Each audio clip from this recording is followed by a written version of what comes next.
I don't see any more blood flies anywhere. But there are some more blood flies within 20 paces. You won't get off that easily.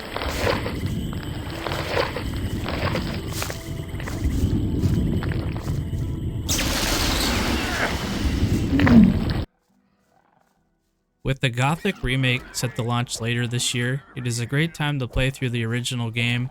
I play the game on Steam, but sadly it won't launch anymore. Luckily, the community has done a good job providing patches to update the game and fix many issues. Players can simply install the Union patch and the game will work. I still encountered a lot of bugs, but it is to be expected from a game released in early 2001.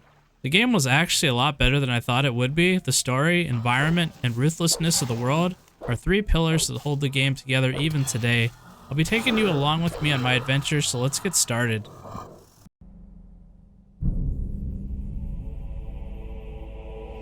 The kingdom of Murtana, united by King Robar II.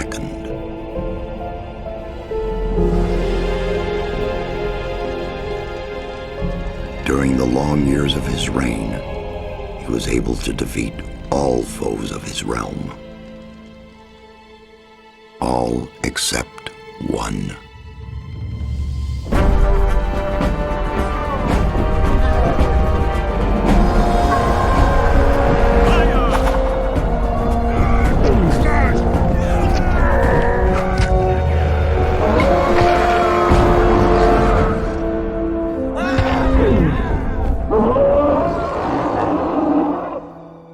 The war against the orcs took its toll, and the prisoners of the realm were to pay the price. The king needed swords for his army, and every man guilty of a crime, no matter how insignificant, was forced to work in the ore mines of Khorinis. To make it impossible for them to escape, the king sent out the best magicians of the kingdom to create a magic barrier around the entire valley. I was one of them. Something disturbed the delicate structure of magic. We were trapped inside our own barrier. 1 second of negligence was enough for the prisoners. Khorinis was now under the control of the convicts. The king had no choice. He had to negotiate. He needed the ore. Month after month, the king supplied everything the prisoners needed. Month after month, they brought the ore to the edge of the barrier in exchange. Until the present day, another convict was brought to the cliff. He did not know, but he would change everything. In the name of King Robar II, bearer of the scepter of Verant, I sentence this convict to... Stop! Convict, I've got an offer to make you. This letter must reach the leader of the Magicians of Fire. You're wasting your time. You may choose your own reward. They'll give you anything you ask for. Very well, I'll take your letter. On one condition. Spare me the rest of his nonsense. How dare you! Keep silent. Right, send him in.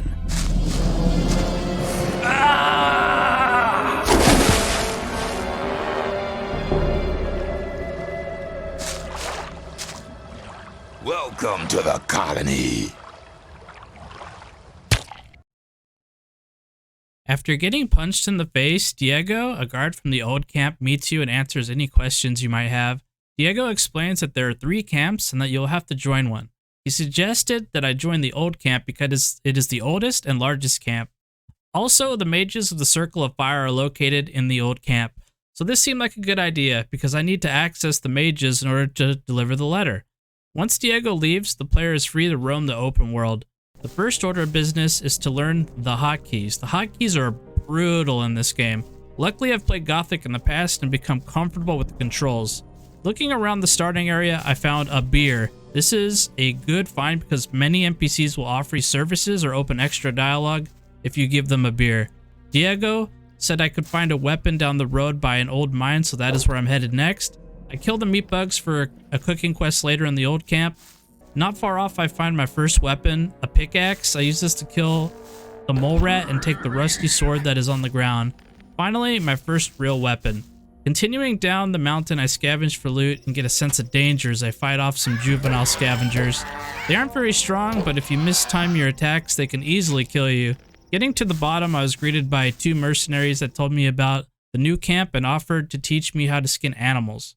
Skinning is a valuable skill in Piranha Bytes games for getting rich. Sadly, I need to gain more levels before I can learn these skills. Finally, I find the old camp and am greeted by a guard. Where do you think you're going? To the camp. You ain't come to make trouble, have you? Diego says I'm to meet him in the camp. Okay, in you go then. I was very satisfied with my experience in the old camp. There was a surprising amount of detail that immersed me into the world. The town was full of conversation, making it seem like a lot was going on. I did not go rushing into anything. I doubt it's wasn't ever very likely clever. to change. Let's talk about something else instead. That won't happen again. I'd better keep out of it. People always talk. It was obvious that they're probably right. That's not really my problem. Let's talk about something else instead. As long as I'm not involved. That won't happen again. A guard near the entrance of town will stop you and ask for 10 ore in exchange for protection. If you decline the offer, the guards will put a bounty on your head. An NPC named Grim will pretend to have an interesting offer for you. Hey you! Aren't you the guy who wants to join the camp? What if I am? I could help you. And how? There are 2 guys sitting around outside the camp. One of them has stolen something from the ore barons. It's a precious amulet, which should have arrived with the last convoy. One of them should still be in possession of the amulet. If we attack them together, we should manage. I couldn't do it on my own. What do you say? Count me in. All right, just tell me when we can start. I'm ready to go with you. Let's get the amulet. Okay, let's do it then. Well, he seems like a friendly guy. I guess I'll help him. Nothing bad could happen, right?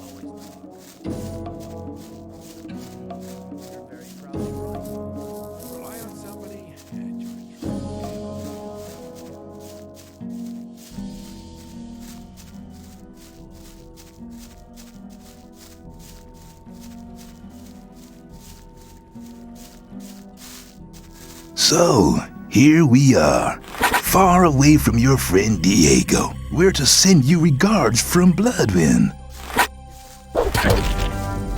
Try that again, and you'll regret it. You don't have any ore? Doesn't seem to be your lucky day today. Aw man, they tricked me. Back in town, I gotta figure out what I need to do next. I have this letter for the Magicians of Fire, but they won't let me in the castle. Talking to Diego, I learned that the leader of the old camp is a guy named Gomez. Gomez controls the ore trade with the king outside the barrier. Gomez shares the spoils with his men, and I can become a member of the team if I get Diego's approval. Diego tells me he can vouch for me if I gain the approval of various important people around the town. Diego also gives a rundown of the other 2 camps. The new camp is a plan to take down the barrier by detonating a mass amount of magical ore. The sect camp is located in the swamp, and they pray to their god in hopes that he will set them free. I might add that they also like to smoke swamp weed all day. We'll see more of them a little later. Diego also gives some more information about the barrier. Tell me more about the barrier. There isn't much to tell. It's impenetrable. What happens if I just walk out of here? The last one who tried that reached the other side a dead man. This damn barrier lets you in, but you'll never get out of here. If there's a way out, I'll find it. You're already in a rush to get out of here, but you've only just arrived. Okay, so I need to gain the approval of influential people. The first one is Whistler. He wants a merchant named Fisk to sell him an ornamental sword, but Fisk won't sell it to him. Whistler wants to give me 100 ore so that I can buy the sword for him instead. I'll give you 100 ore to collect the weapon for me, but don't tell him about me. Fisk is not far away, but he wants 110 ore for the sword. I can either pay extra or go back to Whistler and ask for the extra money. I went back to Whistler for the money because I'm not interested in being taken advantage of. He gives me the money and everyone's happy. This quest is really simple, but I think it provides a great example of how Gothic can immerse the player into the game. It presented me a dilemma where I have to make a choice and think about the outcome. The next two quests can be done together. Sly wants me to find a missing guard named Neck. Thoris wants me to get rid of Mordrag, a mercenary from the new camp that is stealing from the ore barons and reselling the items in the old camp. Getting rid of Mordrag is easy because he offers to escort you to the new camp. I take him up on the offer. He takes me right by a small cave where I find Neck's body. I clear the monsters out of the cave and loot Neck's necklace for Sly. Turns out Sly doesn't care about Neck. He just wanted the necklace anyway. Mordrag's escort quest is really good because he'll clear out any monsters in the path, and it will give you the experience. The game is hard enough at the beginning, so this is a great way to get some experience. I come across a locked treasure box. Lock picking in this game is pretty simple. The chests have a preset combination of left or right inputs that I have to figure out, like left, left, right, right, left.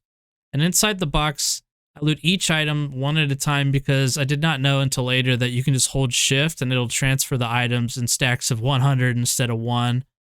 Finally, my trip with Mordrag comes to an end. I'm now in front of the new camp and Mordrag gives me a ring that will allow me to talk to Lairs. This opens up the opportunity to join the new camp. It's a precious ring. It's your ticket to see Lairs. You need a good reason to be allowed to meet him. My next quest is to retrieve a list from the old mine.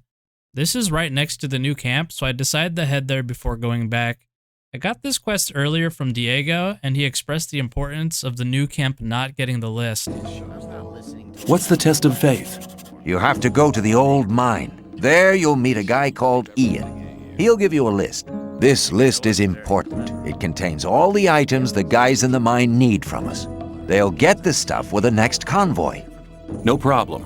Yes, there is a problem. The new camp must not get that list. Like I said, the list is important. If you do it right, you'll get much further. So I head down into the mine to get the list from Ian. You can give the list to the new camp if you want to join them, but I'm just gonna give it to Diego. Diego sent me. I'm to collect the list. All right, here's the list. Tell him to hurry up with the deliveries. Now, I must head to the arena to get Scatty's approval. Scatty wants me to fight and prove myself in the arena. I have to pick a fight with the toughest opponent. Karim would seem to be the strongest opponent. To get him to fight me, I have to find the right insult. How about your mother's a sheep shagging? Yeah, I guess she is.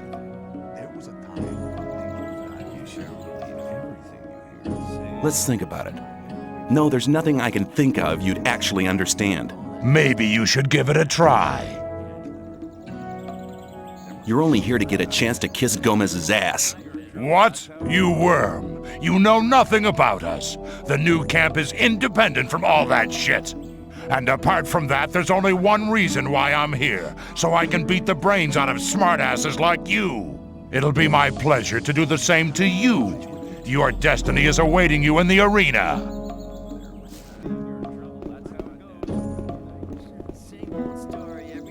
That's really not my problem. That's not really my problem. Next time, I'll kill you. Maybe. Or, well, that's better than nothing. I'm not listening to all that blathering anymore. Luckily, Scatty is impressed that I picked a fight with the strongest gladiator. This gets me his approval. I challenged Karim. And boy, did he whack you. Still, you chose the right opponent. I just can't stand those bastards from the new camp. Seems like you feel the same way. You're just the kind of guy we need. The last quest I need to do for the old camp is from Dexter. He wants me to steal a recipe from Kalam in the sect camp. Lucky for me, Bal Parvez is in town. He will tell me about how the sect camp is recruiting more people. He says I could become a Templar or learn to use magic.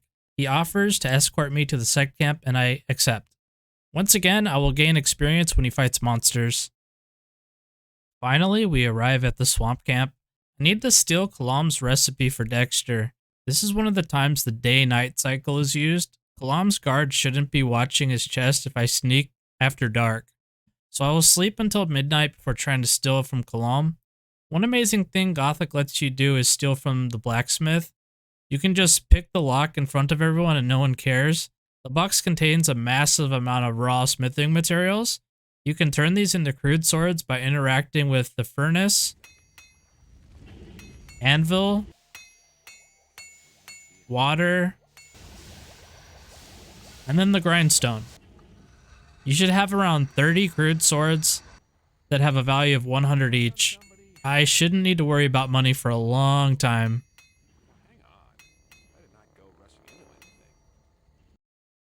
On the way back to the old camp, I run into 2 patrolling Templars. They collect mandibles from the mine crawlers, then bring them back to the sect camp. They trained me on how to collect mandibles. I really like seeing a patrol like this. It makes sense and gives the world a more immersive feeling. I return to the old camp now that I have the favor of enough influential people. Unfortunately, I have to be level 5 before Diego will let me into the castle. I have to gain 1 more level. I decided to check out the other 2 camps and see what quests can be done. Before heading to the sect camp, I decided to train my one-handed skill. This lets me swing my sword faster and gives a small crit chance. One cool thing about Gothic is that the NPC actually explains what I'm being taught. This is another factor that adds to immersion. I want to improve my handling of one-handed weapons. That's a good decision. Before you can improve your technique, you'll have to learn how to hold the weapon right. Beginners often tend to hold one-handed weapons with both hands. Now, don't even start getting into that habit. It'll do you no good. Hold the weapon with one hand, blade up, and keep swinging it. You have to learn to harmonize your weapon's swing with your own movements. That'll make you faster in the attack. If you keep in mind what I've taught you, your fights will be more elegant and a lot faster in future. Oh yeah, one more thing. Some hits cause more damage than others. As a beginner, you don't stand much of a chance making critical hits. But the further you progress, the better you get. I head back to the sect camp to see what quests I can do. I will be acting like I want to join the sect camp, but really I just want some EXP for doing quests. I run into Lester, who is standing by a guru. None of the gurus will talk to you, so you have to find a way to get their attention. If I can get Lester away from the guru, he'll help me get the guru's attention. Returning to the guru, we are graced with some glorious voice acting. Ah, it's good to see you again. How have you been doing?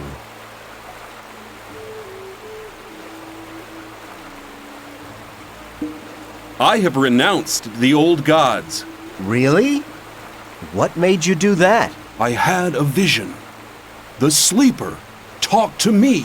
What did he say? He said, "Go to the camp in the swamp and join the Brotherhood." You're a very rich man, stranger. The Sleeper doesn't reward many people like that.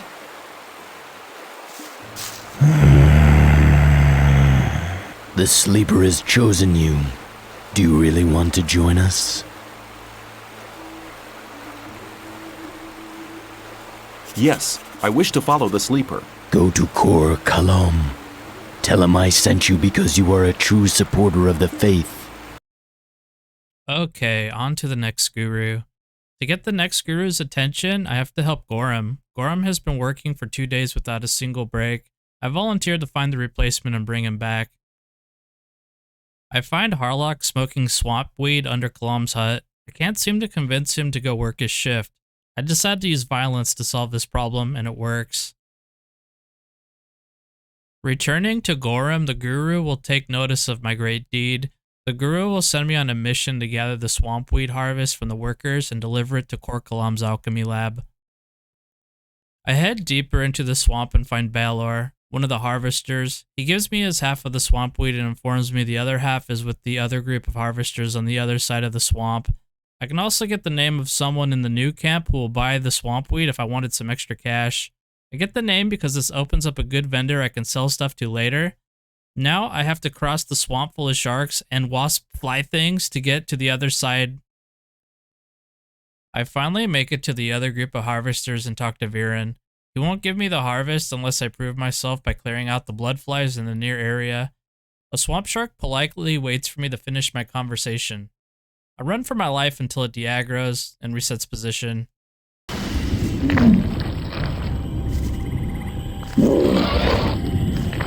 I clear out enough blood flies to make Viren happy. He gives me the rest of the harvest and I gain a level. I could go join the old camp now and enter chapter 2, but I'm hooked on these quests. I decide to continue questing. I return to the Guru now that I have gathered the harvest. I now have 2 Guru's approval. To finish up the quest, I give the harvest over to Kor Kalam for another 100 experience points. I'm delivering the daily swampweed harvest. Ah, give it to me. And now get out of my sight. I report back to the Guru, Balarun. Since I gave the harvest to Kor Kalam and did not keep it for myself, he gives me a sleep scroll. I head over to the next Guru, Balkadar. Gaining his acceptance is very easy. I just cast the sleep scroll on one of his students. He watches me and concludes I am very intelligent, so he will teach me. Who taught you to use the magical powers of the sleeper? Nobody. It was very easy. You seem to be an intelligent student. I will teach you. This Guru has some good items for sale. I buy the Bloodflies book, which allows me to gather more trophies from Bloodflies. I also grab the protection ring so I can be a bit more tanky. I can buy pretty much anything I want because of all those crude swords that we crafted earlier.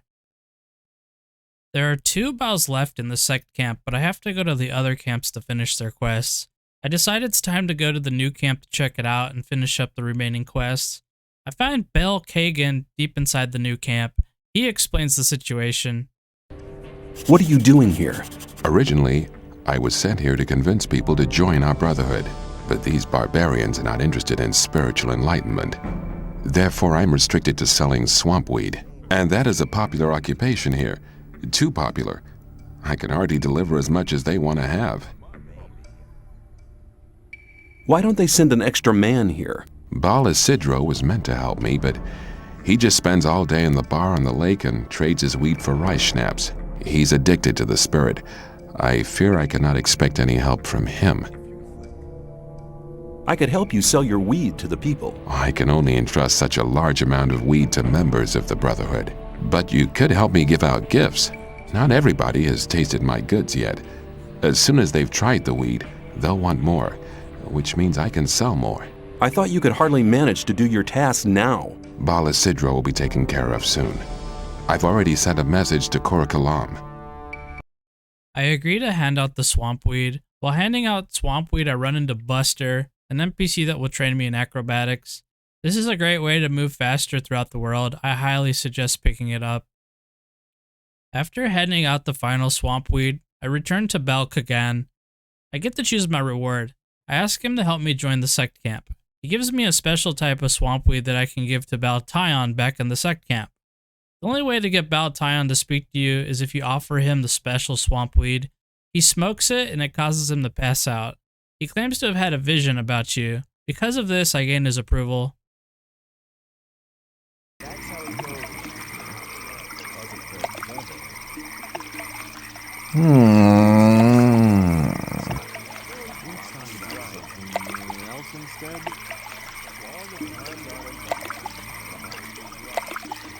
What was that?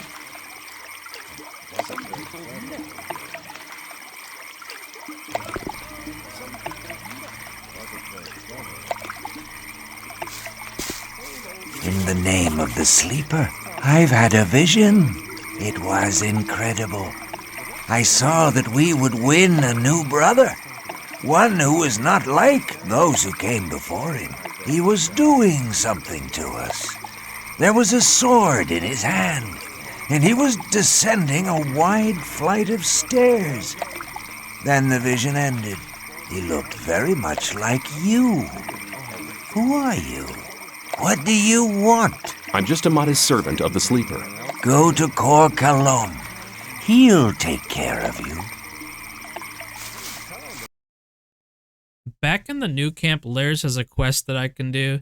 He wants me to get the weed from Balasidro in the tavern. He wants me to sell it and return the money to him. In order to gain access to the tavern, I have to become a scraper. To become a scraper, you have to go to the mine. Apparently the new camp has its own mine if you go around the mountain. Once I get to the mine, there's a guy named Swiney. I tell him I want to be a scraper. He accepts and gives me my first set of armor. Putting this armor on will allow me to enter the tavern. And where do you want to go? Why, in there. Forget it. Silas only wants to see scrapers and rogues in his bar. I'm a scraper, and I'm thirsty. You look like one of those filthy rats. Come on in. Inside the tavern, I talked to Bal Isidro. I offer to help sell his swamp weed for half the profit, but he refuses.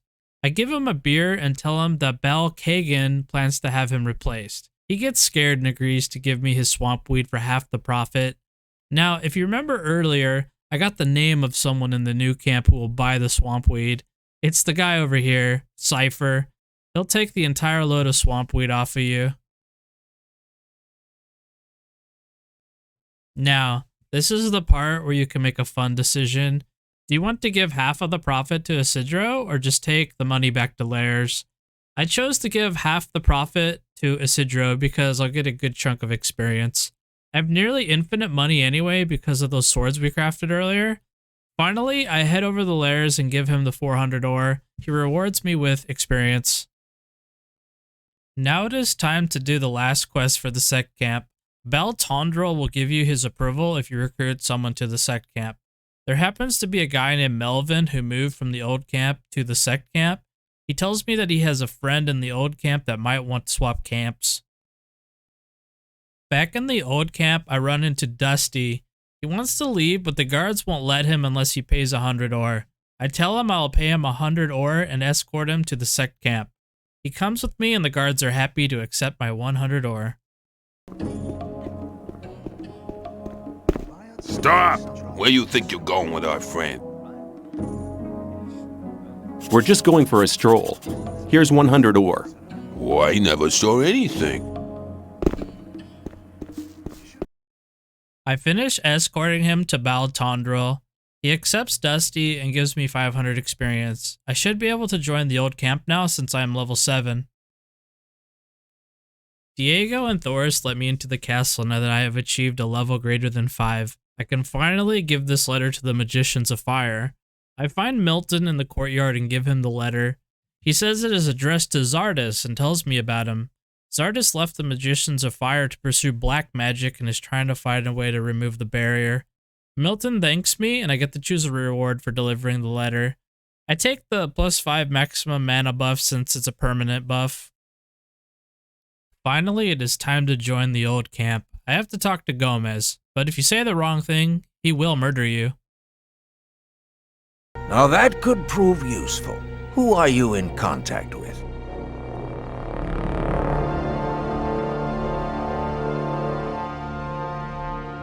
Kor Kalam. And? Laris. And?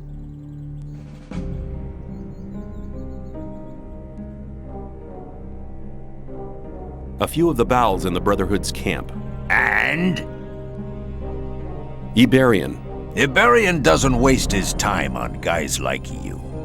Your lies tell me you think I'm an idiot. I'm disappointed to see you think I'm stupid. I hate being disappointed. Nice fight!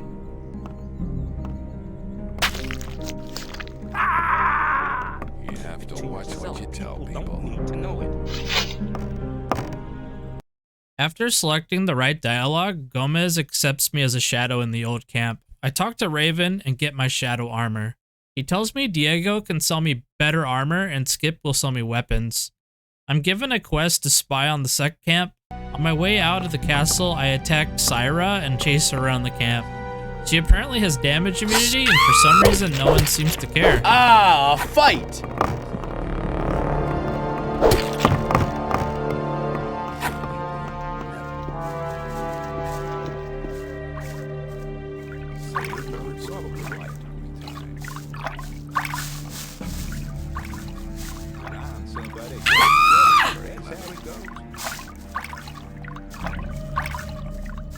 Let's talk about something. I doubt that they're more likely to change.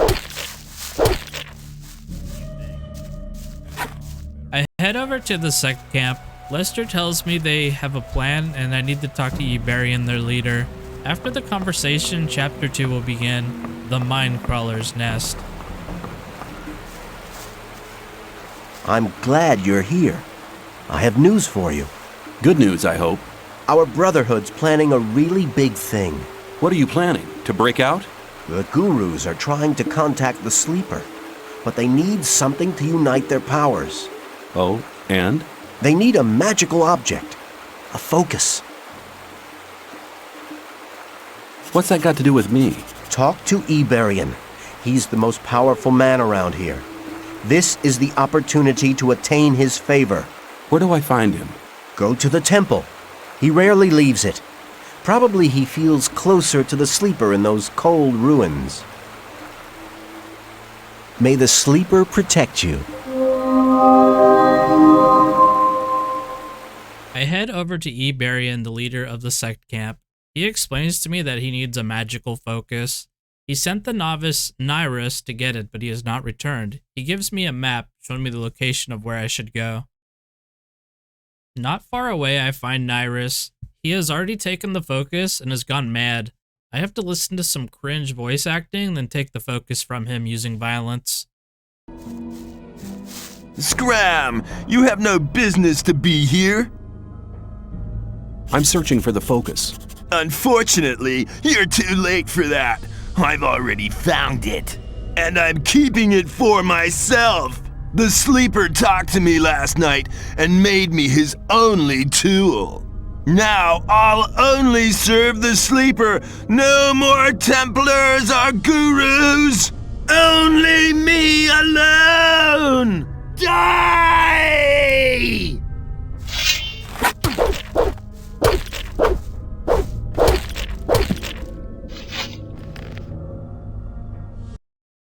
Back in the swamp, Iberian is happy I've retrieved the focus. He wants me to give it to Korkalam. Korkalam takes the focus and has another mission for me. He needs more secretion to make potions. These potions will be used to contact the Sleeper.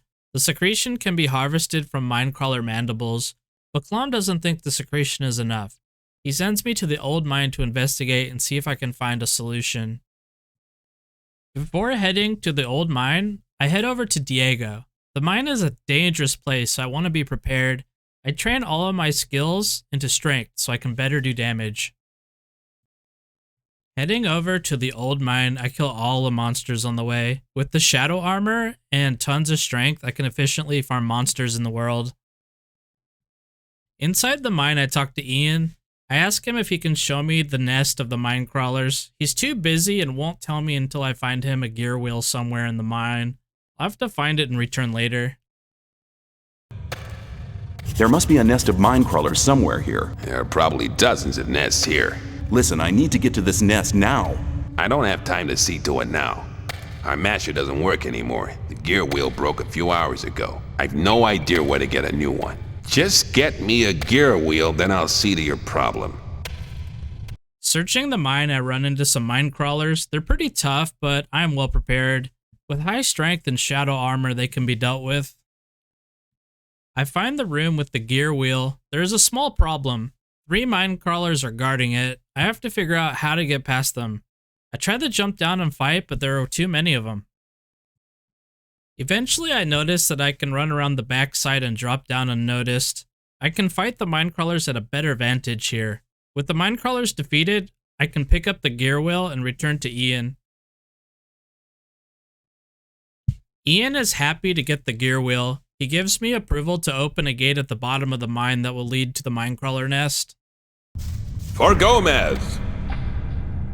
I have the gear wheel. Hey, well done. I think that'll work. Now, what about you? You're looking for the nest of the minecrawlers. Just go to Ascan and tell him to open the gate so you can search the dark shafts. Just tell him everything's gonna be fine. Then he'll know that I've given you permission. Ashcan is guarding the gate. He won't open the gate unless I get at least 2 Templars to help. He is afraid the minecrawlers will rush us once the gate is opened. I search around the mine and quickly get 3 Templars to assist in opening the gate. The crawler's nest.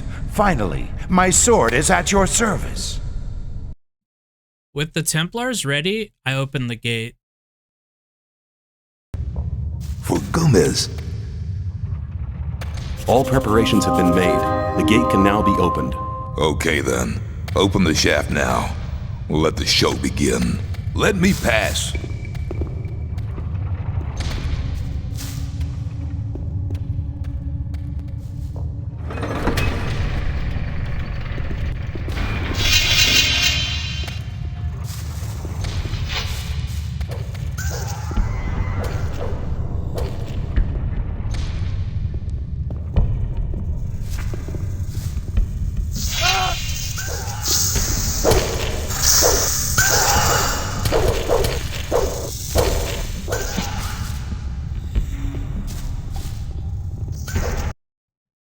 The passage is pitch black, so I have to use a torch to get some light. Inside, there are many mine crawlers. I'm glad I used my talent points on strength before I came in here. Finally, I find the mine crawler queen and engage in a not so epic battle.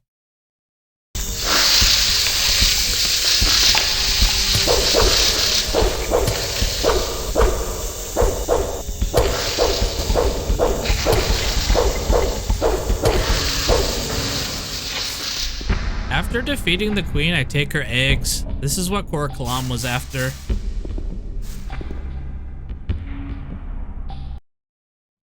I stop by Ian on the way out. He's happy I dealt with the nest and gives me a crate of beer.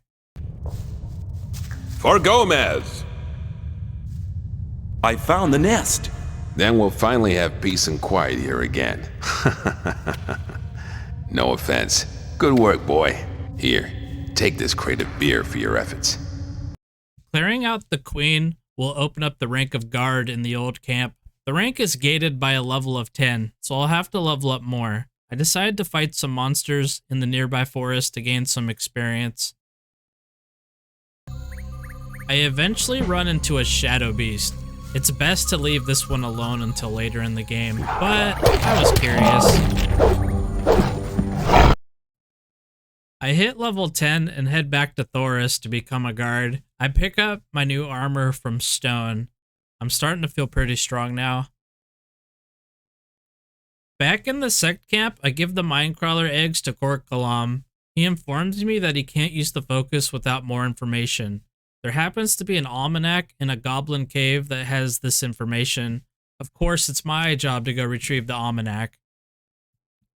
Fighting the goblins was a buggy mess. I'm happy I picked up the guard armor so the hits don't affect me very much. The goblins will swarm around you and become invulnerable for some reason after you hit them. The hitboxes were awkward, and it was really showing that the combat in this game is not polished at all. After clearing the goblins out, I find a chest with the almanac inside. I give the almanac to Kor Kalam, and he instructs me to come to the temple courtyard at nighttime. They plan to gather and invoke the sleeper. Wait till nighttime, then come to the temple courtyard. We will gather there to invoke the almighty sleeper.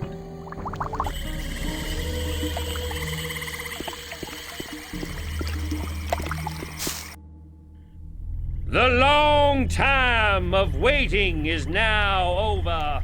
Through his immeasurable powers, the sleeper has led us to this place so we can witness his awakening. The artifact he showed us in a vision will focus our spiritual powers. Unite your thoughts so the sleeper will hear our prayers, for his is the path that leads to freedom, and we are his chosen people. May the sleeper awaken!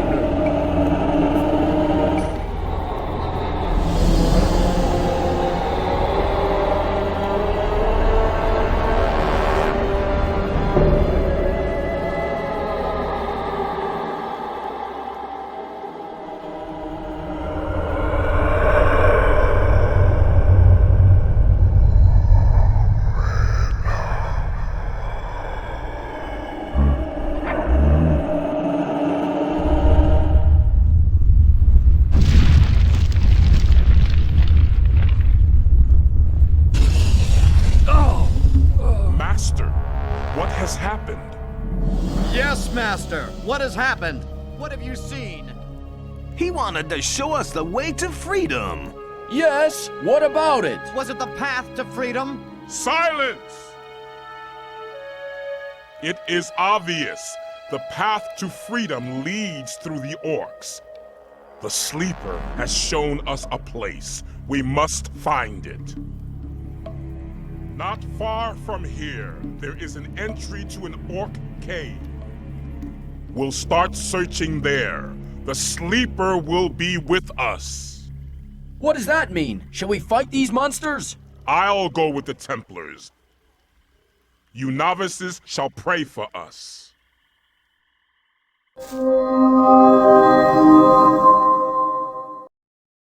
Iberian passes out after witnessing the vision. Kor Angar tells me I have to go to the Orc Cemetery. This is the start of Chapter 3. I'm asking you to go to the Orc Cemetery and report to me what the Templars have found. Before heading to the Orc Cemetery, I head back to the old camp.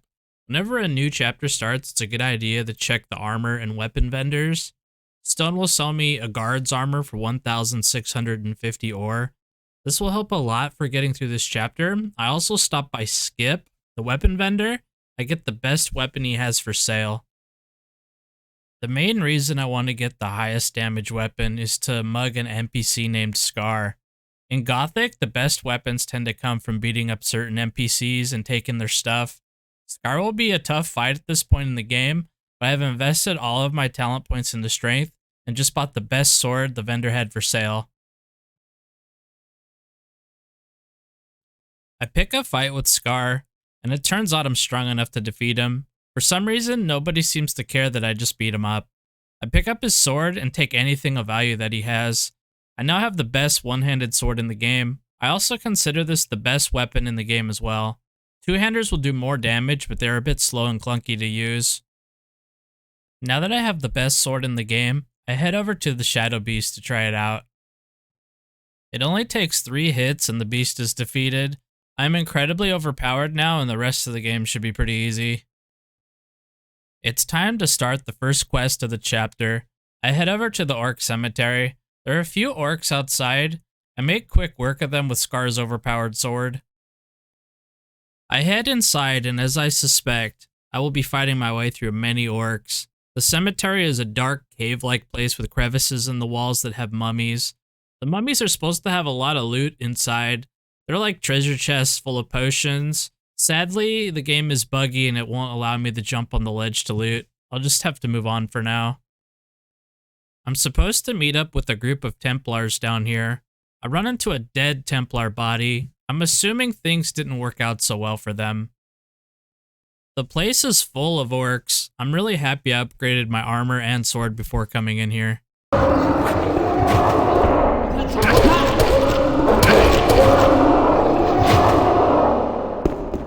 Finally, I find the group of Templars. The guru, Balukor, is fighting off some orcs. His 2 Templar bodyguards seem to watch. I'm sure this is another bug. Balukor enlists my help. He says there are 3 caves we need to search. I'll help you. Good. Excellent. There are 3 tunnels leading out of this hall. We should search them all. Go ahead. I'll follow you. Down in the first cave, I find half of a parchment. I will need to find the other half so Balukor can translate it. In the second cave, I find the other parchment. I give it to the guru, but he can't translate it yet. I walk him back to the center area where he clues in that he can translate it using the runes on the walls. He concludes that it is a teleportation scroll that can only be used in a certain place. Be silent and take a look at the ornamental runes in this cave. Yeah, these should suffice to translate the 2 halves of the parchment.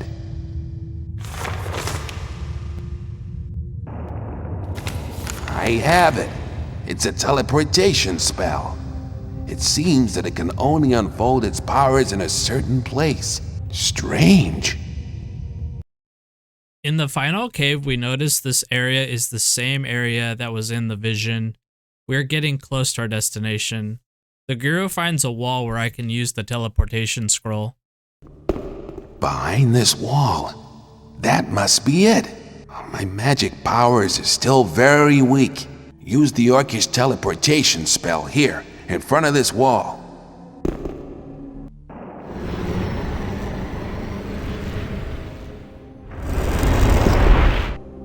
I open the door from the other side to let Lucor in. We get to the end and find nothing. Lucor goes mad after realizing there's nothing to be found here. He blames me and blesses me with some cringe dialogue.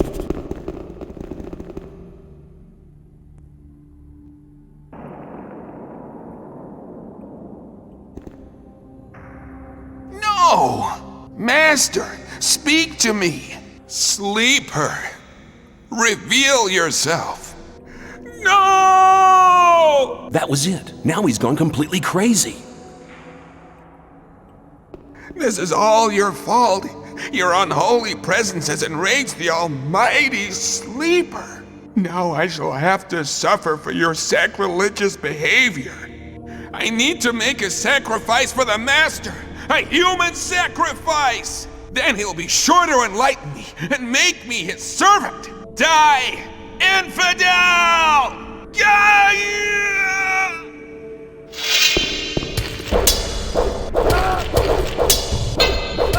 I guess the only thing I can do is return to Kor Angar in the sect camp. Angar says we need Iberian to wake up. He sends me to get 5 healing herbs from the swamp. Luckily, I already have the herbs. Well done. Iberian woke up for a short time while you were out. Did he say anything? Yes, he said that the Sleeper is not what we think he is. We must try not to awaken him again. All we can do is hope that it is not too late for Iberian. Some people never learn. Iberian is dead. Our spiritual leader has left us. Even your quick help could not prevent his death. What now, Kor Angar? I have always trusted Iberian. Shortly before he died, he placed all his hopes on the escape plan of the Magicians of Water. Then we should support the Magicians of Water in their plan. They'll need the Focus and the Almanac. Both things are still in Kor Kalam's possession. Where is Kor Kalam? In a rage, he set out with a couple of Templars to find his own way to the Sleeper. Damn, how can we get the Focus now? I believe he left a book and Focus in his laboratory. Here is the key for the chest. The story is starting to get interesting. The leader of the sect camp is dead, and they've given up on the Sleeper. We have to give our support to the new camp. I head over to Kor Kalam's chest to get the Focus and Almanac for the new camp. In front of the new camp, I'm greeted by Gorn. He says I need to talk to Saturas, but I won't be admitted to see him unless I convince Kronos that my message is important. I have an important message for the Magicians of Water. Then you should talk to Saturas. He's the highest of the water mages and spends all day studying some writings or other. But no matter how important your message is, the guards of the upper level won't let you through to him. Can't you put in a good word for me? I can't, but Kronos, the keeper of the ore, might be able to give you permission. I find Kronos and tell him that the gurus have recognized that they are praying to an archdemon. The gurus have recognized that they're praying to an evil archdemon. All of a sudden, they now think their Sleeper is a demon? Sounds like another mad idea of the Brotherhood, but should they be right, all of us in the colony here might be in grave danger. You must report to Saturas at once. He must decide what is to be done. Where can I find Saturas? Go to the upper level. Tell the guards there that you have my permission to pass. The password is Tetriandoch. Saturas is by the pentagram. He spends almost all day there, studying how to blow up the big ore mound. Step aside! Now that I have obtained the password, I can access Saturas.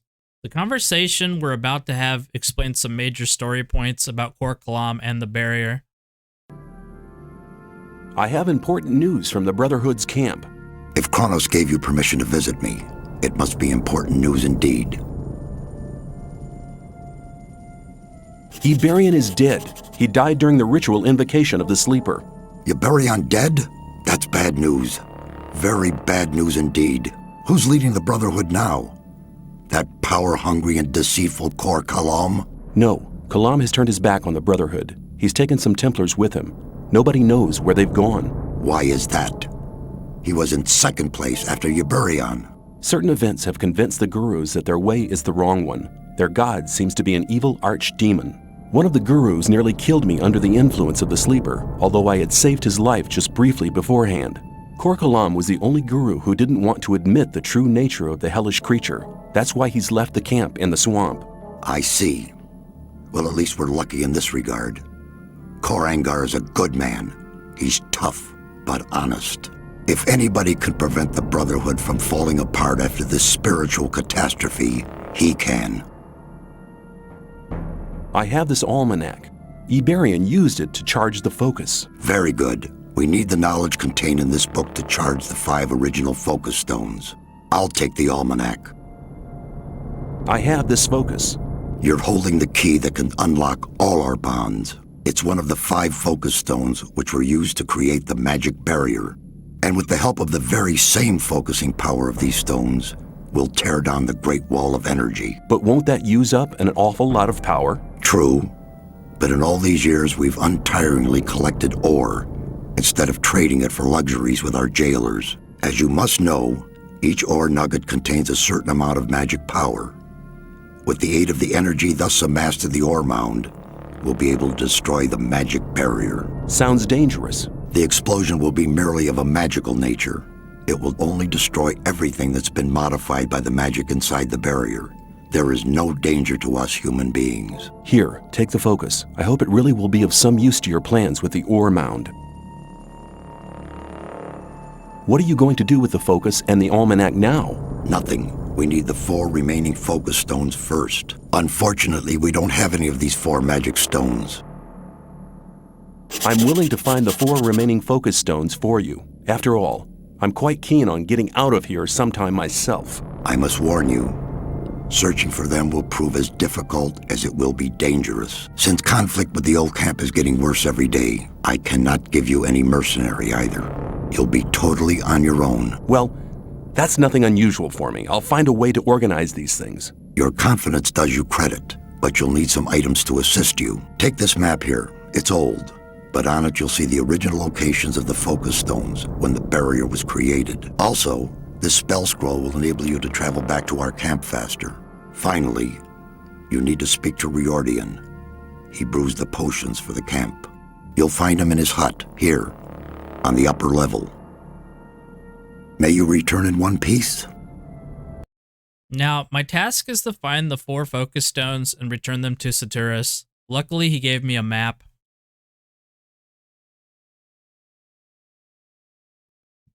I decided to sleep until morning before I head out to find the first focus stone. A thug outside has some words for me. Hey you! You've no business in there! Sad performance! A tiny gust of wind and he would have toppled over anyway!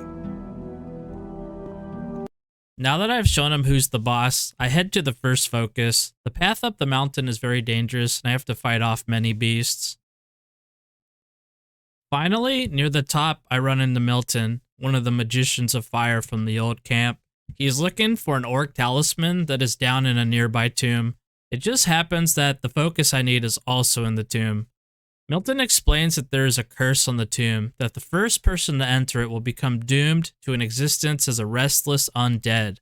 Luckily for us, someone else has already tried to go down there. We won't be cursed, but we will have to defeat the zombie that guards the tomb. The guardian zombie is also very resistant to weapons, so Milton gives me a scroll to deal with him. I won't need the scroll because Scar's sword is ridiculously overpowered. Entering the cave is a mass of skeletons. They're tough, but nothing I can't handle. Inside, I make quick work of the zombie. He drops a key to a chest and the orc talisman for Milton. Good. You have the talisman. Here, take it. That was our deal. Thank you, my friend. I never forget anybody who helped me. I'll go back to the old camp. Perhaps we'll meet there. Inside the chest, I find the first focus. The second focus can be found up a mountain path behind the old mine.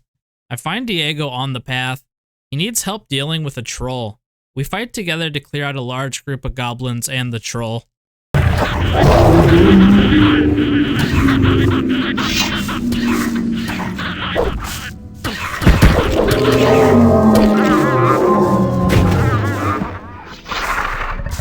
That was fantastic.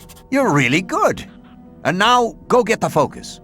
I'll make sure that there won't be any other awkward surprises. After the battle, Diego will fix the winch that is randomly placed on the wall. This opens up the path to the second focus.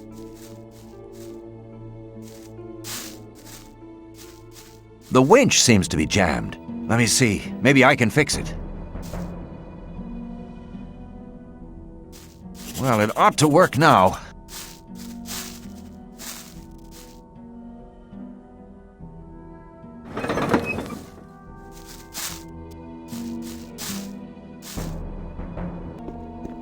I fight off the harpies, then grab the focus.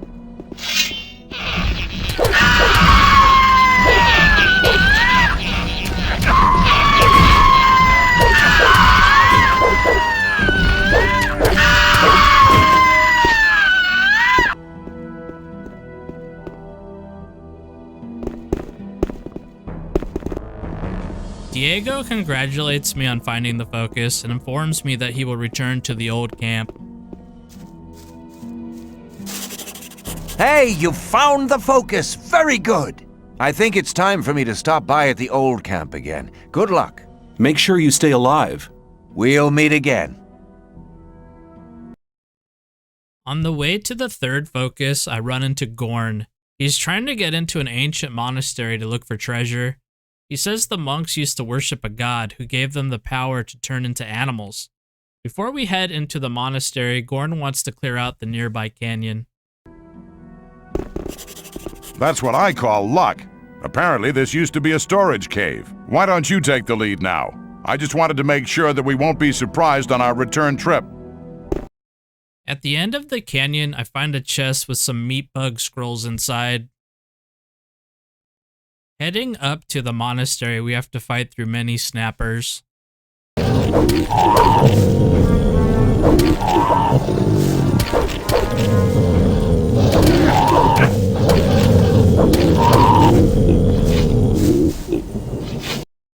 At the top of the hill, we finally find the monastery. The gate is shut and we can't get in. If you remember earlier, Gorn said these monks worshipped a god who allowed them to turn into animals. This is a clue that I should use the meat bug scroll to turn myself into a critter and walk under the gate.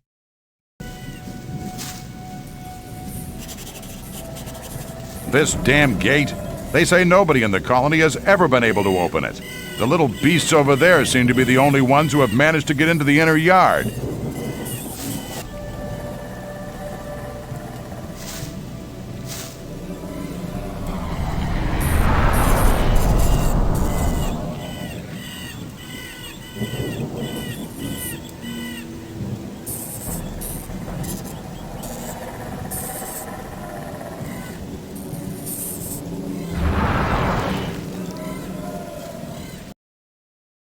I open the gate to let Gorn in. We search the monastery for treasure and find the focus in a nearby cave.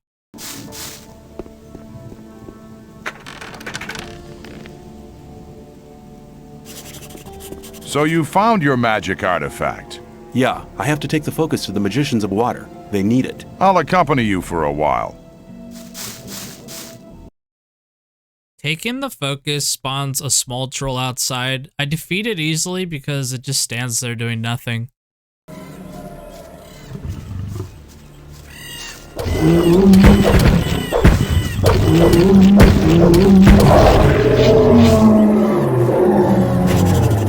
That was hard work. Yeah, we defeated that monster. But that was just a young troll. Then you'd rather not bump into its parents, huh? Something like that. This is where we go our separate ways. I want to stay here for a while and have a look around, but I'm sure we'll meet again. See you later, my friend. The last focus is in a mountain fort. On the way there, I run into Lester. He's trying to get a deed to the lands inside the barrier. The deed is inside the fort. We decide to go in together. This document you're looking for, what is it? Many years ago, the lord of this area lived in this mountain fort. He controlled the land and the mines. Like any other aristocrat, he had, of course, a document to verify his tenure. And I'll get this document. But as long as we're being kept in here by the barrier, it won't be worth anything. That's right. But if the water mages manage to destroy the barrier, the document might become quite valuable again.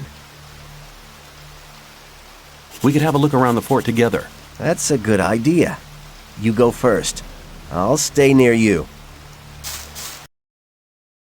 The fort is full of harpies. I think this is one of the most annoying mobs in the game, as they fly over your head and can be awkward to attack. I also came at nighttime, which is a big mistake because it's hard to see. Look. Looks like the focus you're looking for is up there. Right, looks like a focus platform. It's not that easy to reach it. At the top of the fort is a chest with the deed for Lester. Lester will reward you with a telekinesis scroll. I found the document. Hey, well done. Take these magic scrolls as a reward. With them, you'll be able to reach the focus. I'll wait for you down by the focus platform. I can use the scroll to pull the focus to me since I cannot get to its location.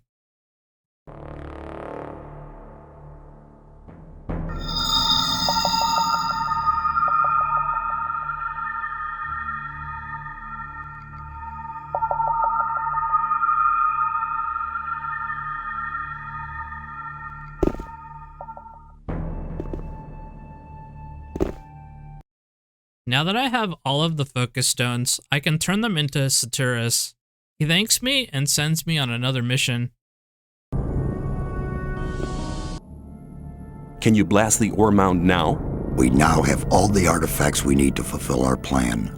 But the barrier was created by 12 magicians. There are not enough magicians in the circle of water to control the powerful energies and to guide them onto the right course. What can we do? I'm aware that you've already done much for our community. We owe you greatly, but in the interest of all the inhabitants of the colony, I need to ask one more favor of you. One more favor? Yes.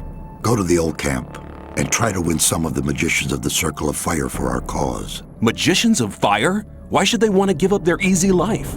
The destruction of the barrier would rob them of their powerful position. That is the exact reason why you must accomplish this mission. You know people from all the camps of the colony. Remind the magicians of Fire of the old times, when we studied the arts of magic together. All right then, I'll try to convince the magicians of Fire, but I can't promise anything. It seems nearly impossible to me. You must try. If you do not succeed in this, there is only one other, just one... One what? Forget it. You must succeed. Here, take this magic rune. Hand it over to Coristo, the High Magician of the Circle of Fire, as a sign of our trust. With this, he can teleport into this room without passing the guards, anytime he wants. I hope that it will convince our former friends of our good intentions. May you return in one piece.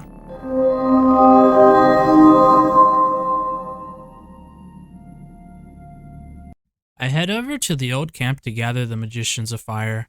On the way, I notice Lee. The leader of the new camp is standing all by himself. If something bad were to happen to him, nobody would notice.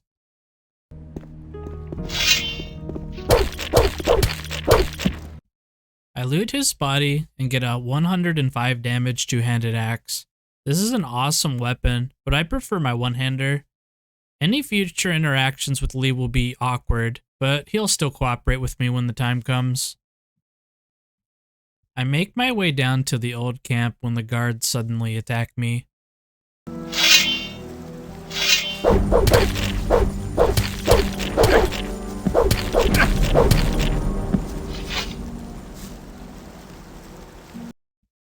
I'm a bit confused as to why my own people would attack me. Luckily, Milton is standing nearby to explain the situation.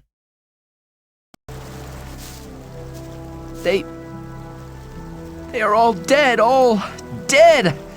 I couldn't help them. I was not there. Calm down, Milton. What happened? They killed the Magicians of Fire, all of them apart from me. And I was close to death as well. You'd better tell me the whole story from the beginning. One thing after the other. Okay, keep cool, Milton, keep cool.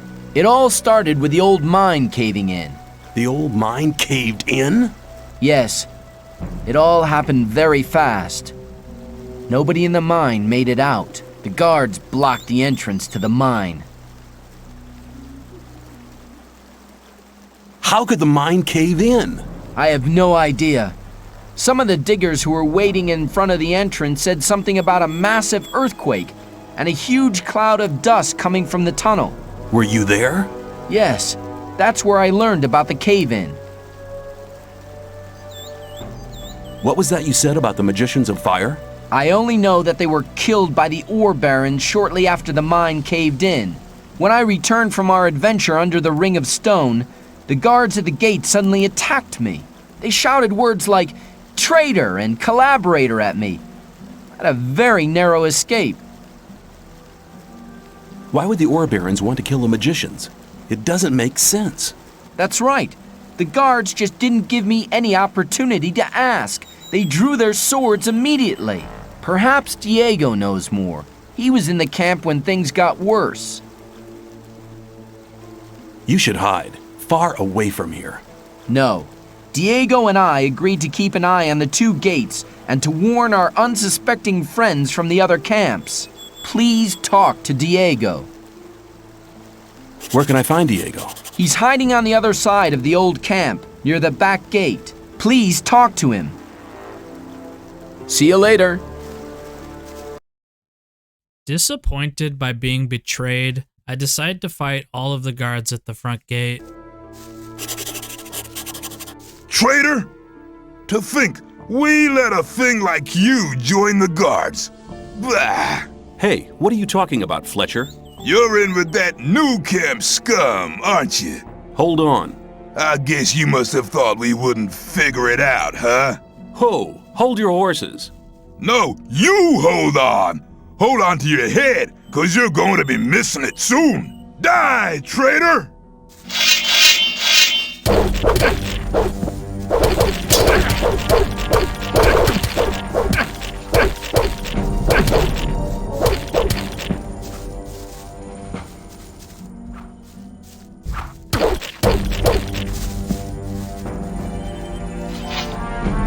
I follow Milton's instructions and head over to speak with Diego behind the camp.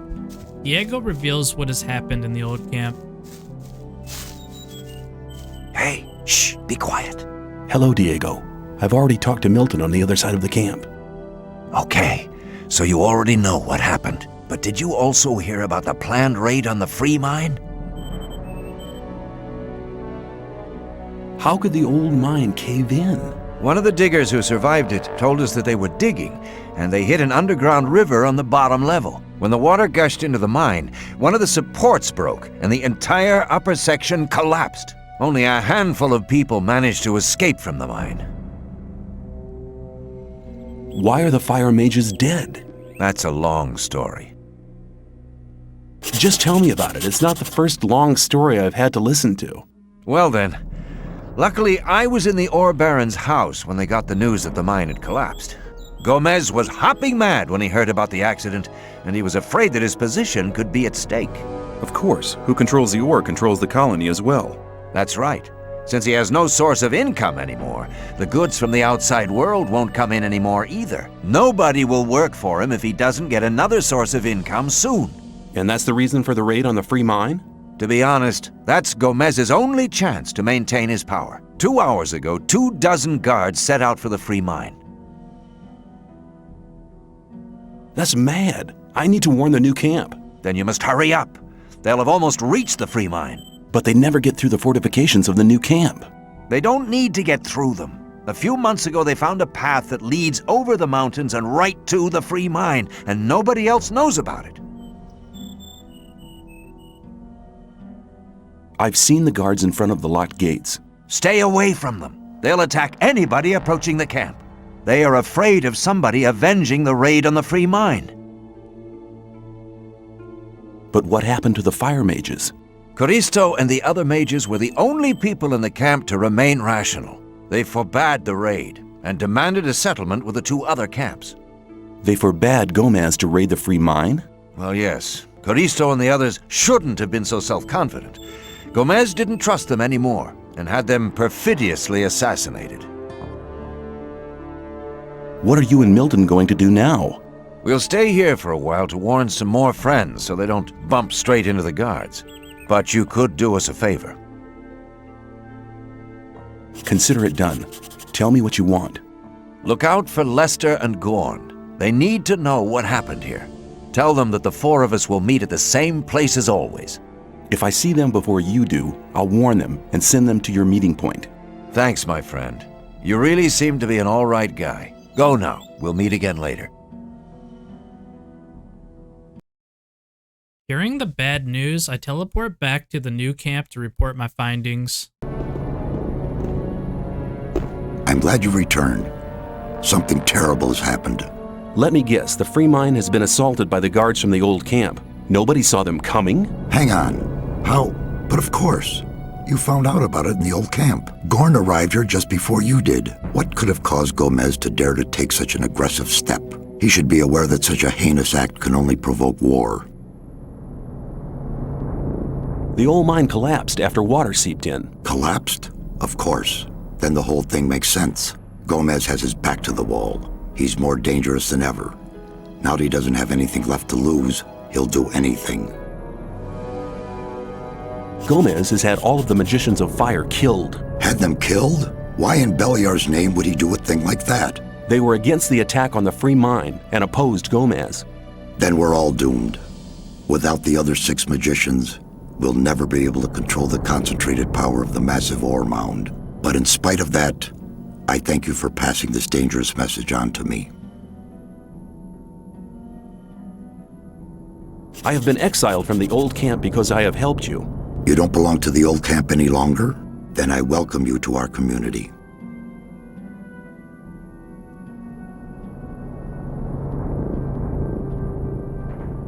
Does that mean the mercenaries will take me on? Talk to Lee. He'll see to it. Then come back to me.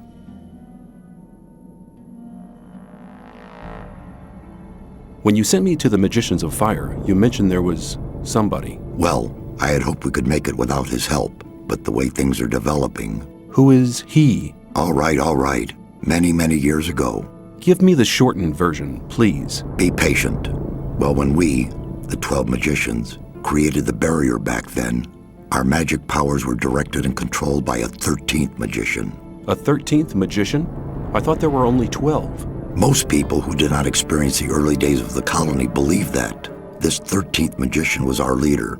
All this took place before we were divided into the circles of fire and water. But he left the old camp, which was once the only camp of the colony.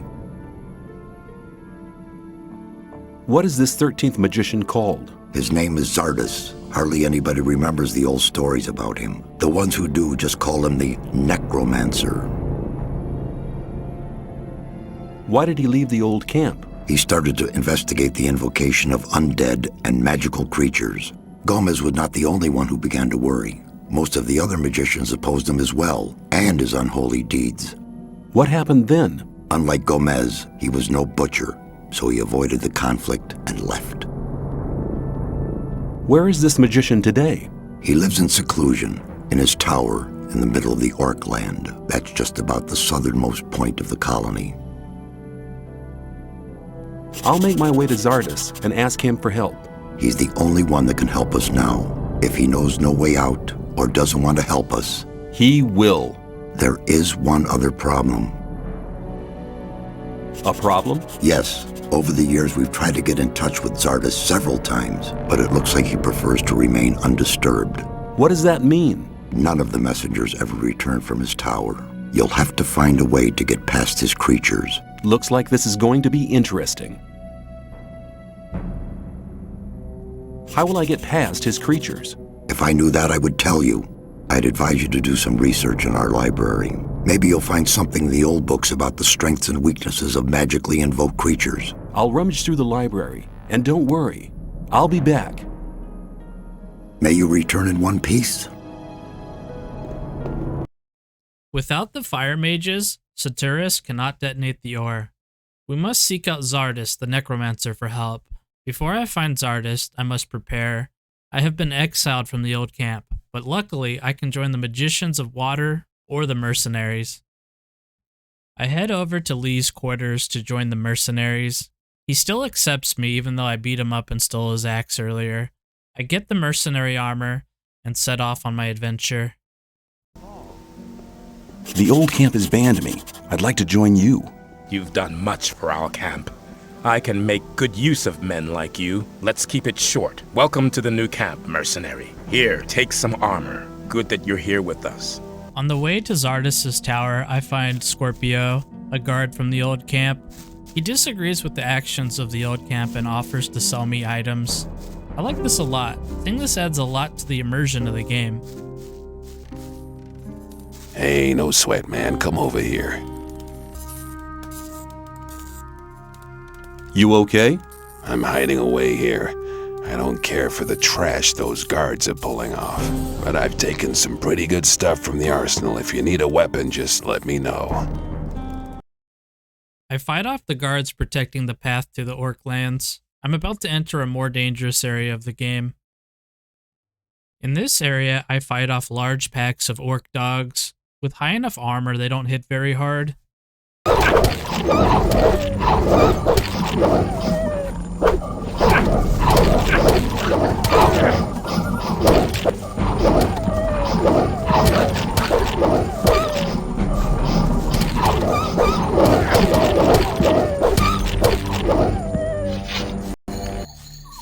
Scattered throughout the area are packs of 4 to 5 orcs.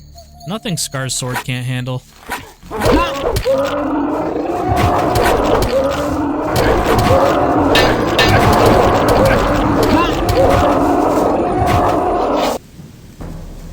finally find the path to Zardus. He has 3 golems guarding the road.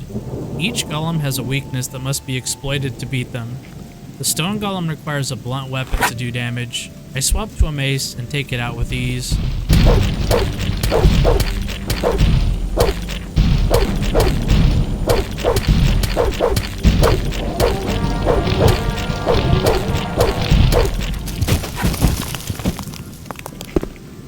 The second golem is an ice golem.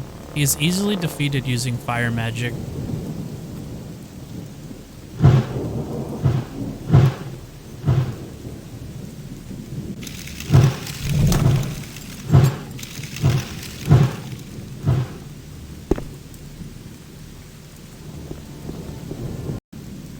The last golem is fire.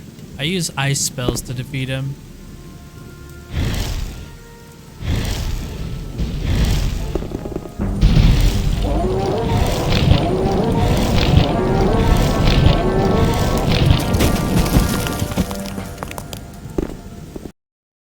Each golem dropped a heart. I turned these into a demon at the base of Zardus' tower. The demon considers me worthy and gives me a teleportation scroll that will take me to the top of the tower.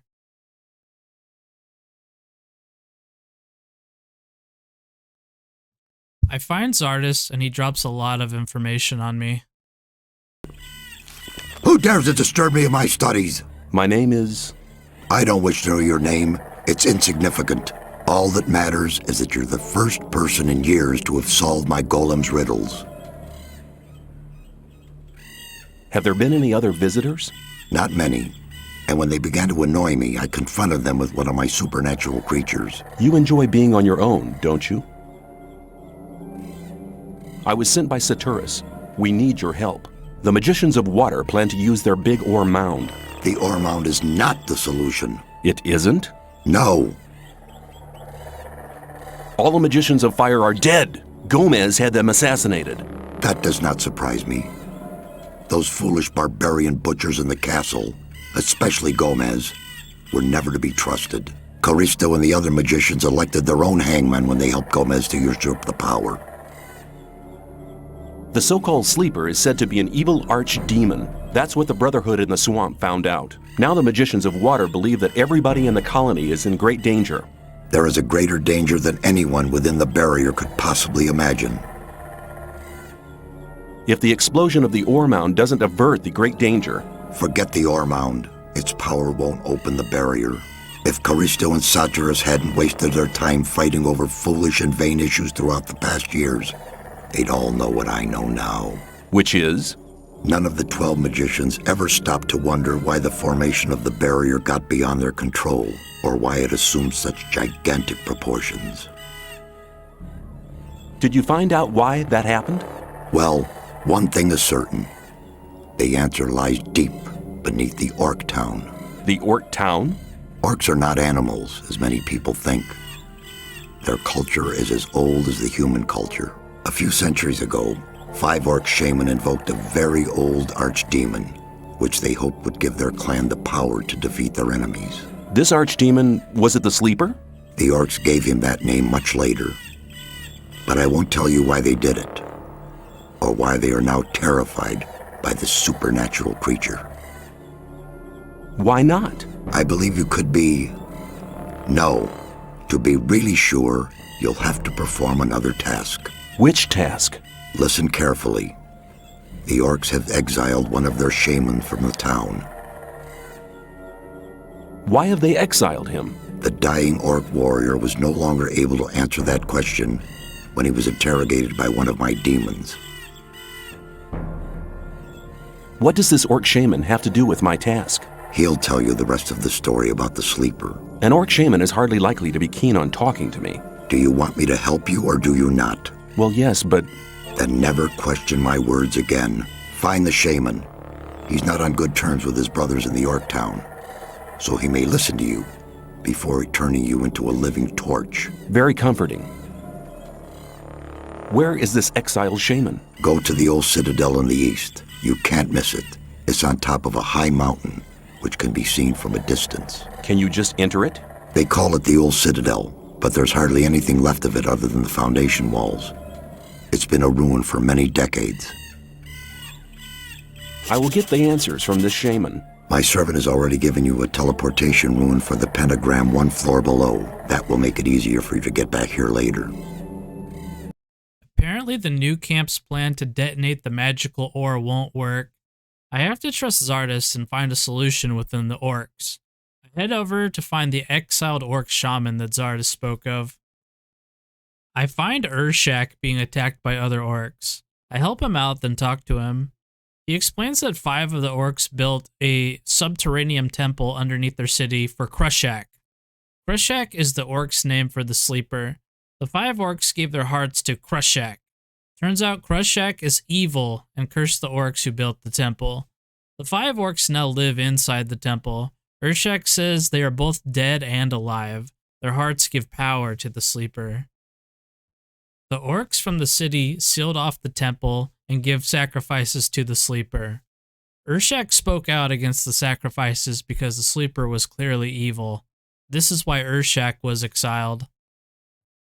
Urshak says if I want to go through the orc city to get to the temple, I will need Ulu Mulu. This is a sign of strength and friendship.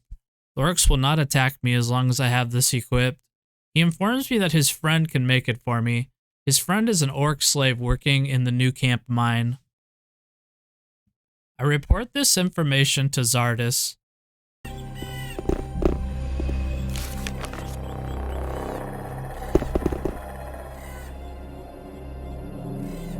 I have the answers from the Orc shaman. Well, then report. The 5 Orc shaman that invoked the Sleeper built him an underground temple. His entrance is in the Orc town.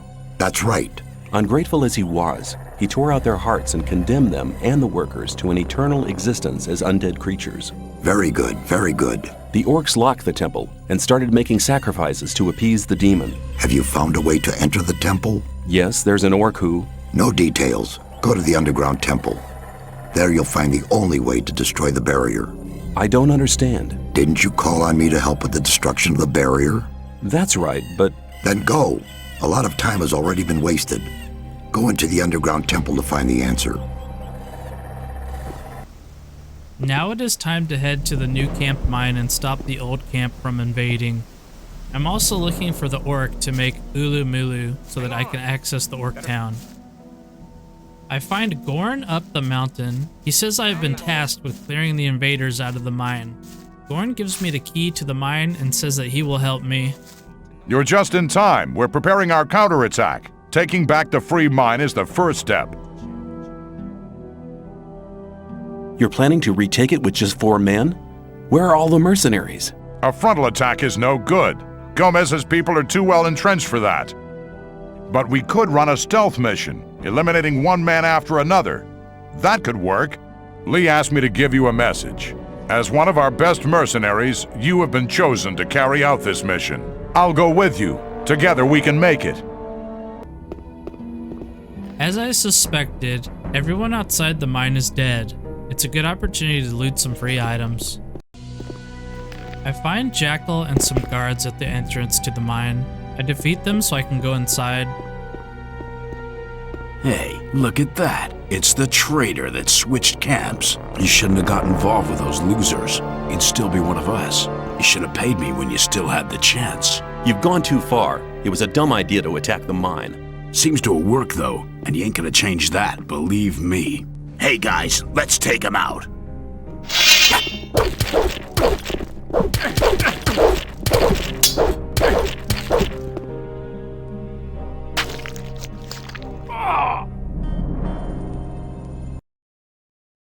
Inside, I find many guards from the old camp. Me and Gorn take the fight to them. It is difficult, but I eventually clear out most of the guards.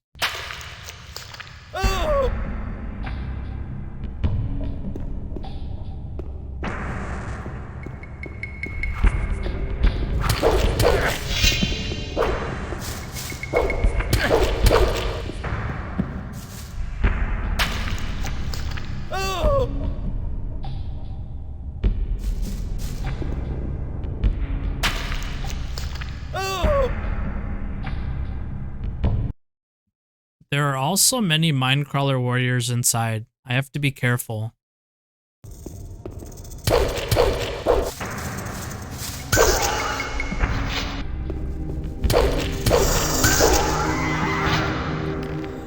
I finally find Terok, Urshak's friend who can give me Ulumulu. He is dying and begs me for help. He needs his medicine that he lost somewhere in the cave.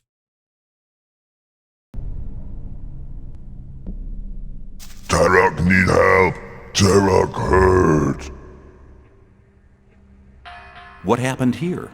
Terok here captured by blue soldiers. Suddenly red soldiers everywhere. Red soldiers kill everything. Terok flee here. Red soldiers no go here. Red soldiers fear Gashlug. Please help. Terok hurt. What can I do for you? Terok needs strong medicine. Terok else die. What kind of medicine? Gashlug poison Terok. Terok need medicine. Terok have medicine, but Terok lost. Terok no find. I'll get your medicine back. Terok very weak. Stranger hurry, else Terok die. Nearby, I find the medicine in a dark corner. I honestly got lucky finding this. It's really hard to see. I give the medicine to Terok, and he says that he can craft Ulumulu if I can find 4 items. The 4 items drop from dangerous monsters in the world. The swamp shark is my first target. They live in the swamp at the sect camp. At this point in the game, everything is easy for me to defeat. The second target are these fire lizards. They're actually pretty difficult. After a few deaths, I defeat them and take their tongues of fire.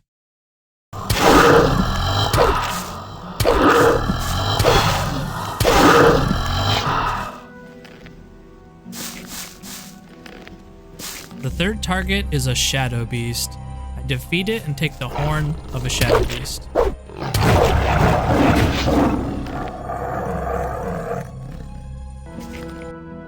The fourth target is a troll.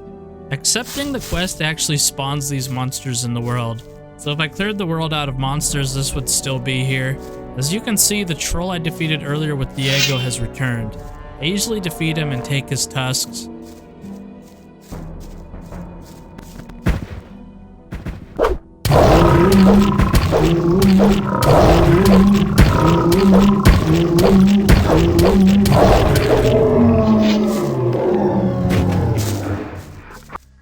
I return to the mine. I give the 4 items to Terok, and he makes me the Ulu Mulu.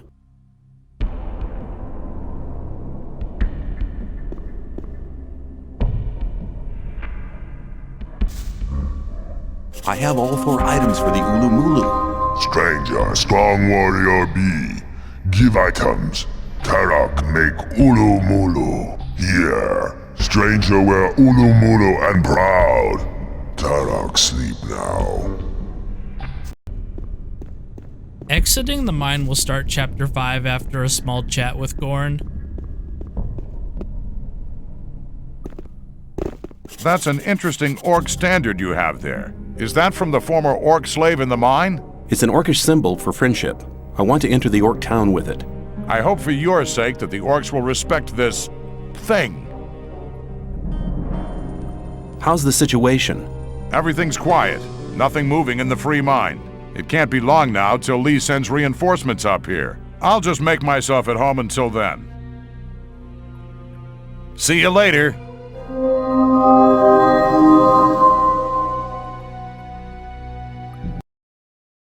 I need to get into the Sleeper's Temple underneath the Orc City.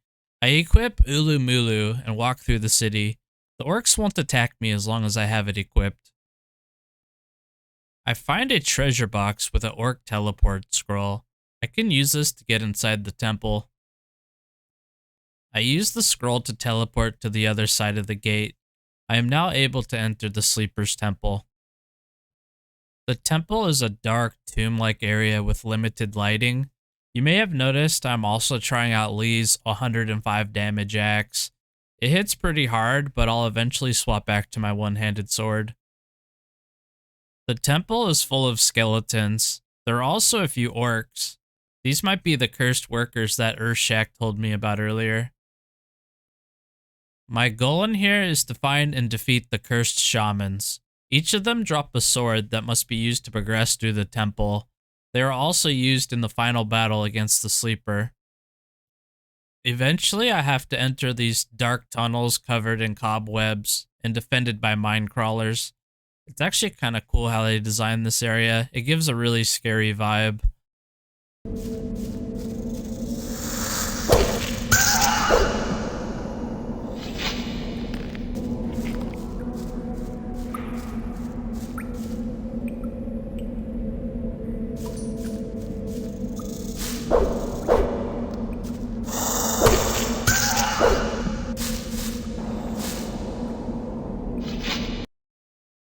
The temple is full of riddles that you have to solve. This room has 3 pedestals that must be used. Each pedestal spawns a demon.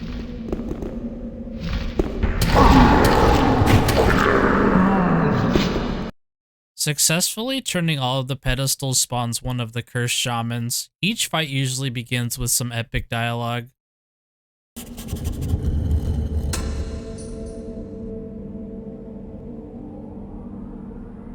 An infidel in the house of the Master! Damned be you! You be damned, you stinky moldy carpet!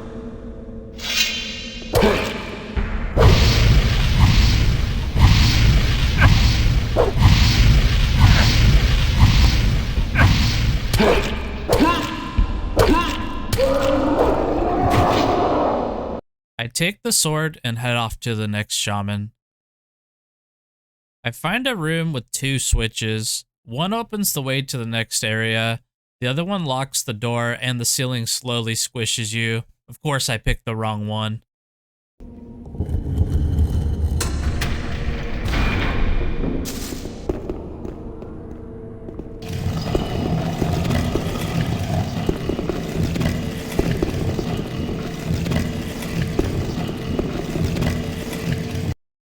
The next area leads to another orc shaman. This one is difficult as he stunlocks me forever and I can't get a hit in. I think I died maybe 10 or more times. Mortal! You dare to disturb my peace? Prepare for the end! It remains to be seen whose end it's going to be, you worm-bitten meatloaf.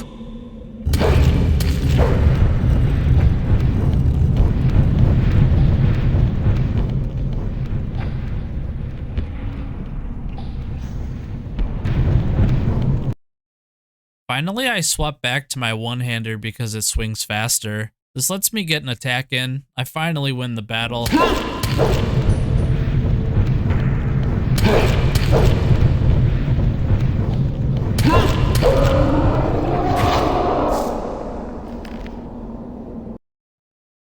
I get lost for probably 30 to 45 minutes. This place is a bit confusing. Finally, I figure out that I can jump up these pillars that you can barely see. I tried this earlier, but jumping is buggy, so I thought it was not possible. Up here, I find another one of the orc shamans. I defeat him and take his blade.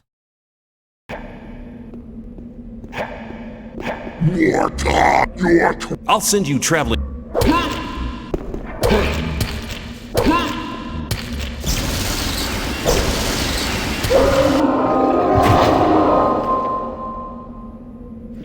Down the other hallway, I find Gor Boba.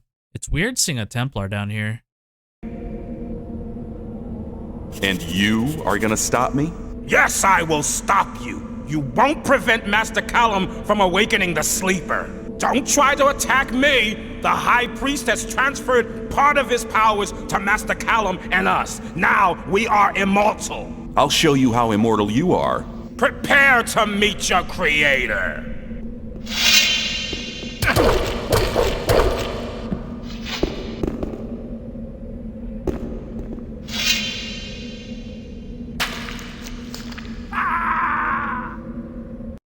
I have to find a way to open the gate, so I take a look around.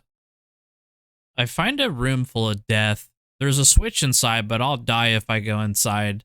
Turns out there's a switch on the wall that you can shoot with a bow if you stand on the outside. This triggers the traps and allows you to go inside and press the switch.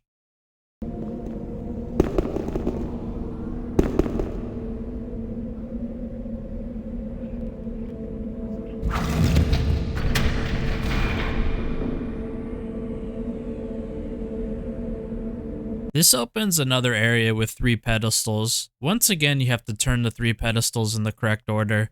This opens the gate where I defeated Gor Boba. Inside, I find more Templars and temple guards.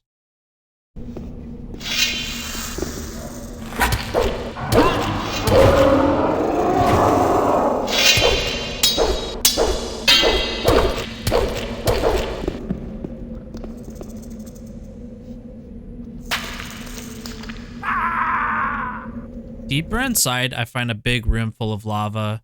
There's an island that can only be accessed by pressing 3 switches in rooms on the side. This activates a bridge.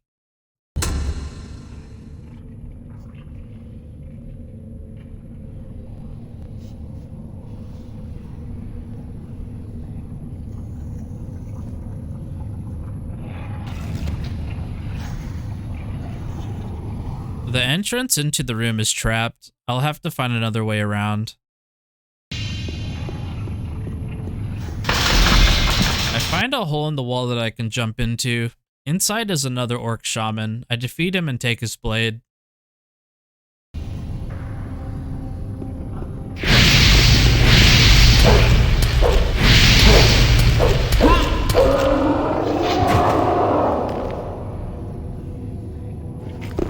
Also, on top of this sarcophagus, I take the strange sword. I'll give this to Zardis later. Finally, after solving a few more puzzles, I find a large room with a bridge. I cross the bridge to battle the final shaman. The shaman is invulnerable, so I have to run away. You master, no! Wrong. You're... Damn, I'm not causing the slightest damage. I need another... Now, you will die! I better get out of here fast.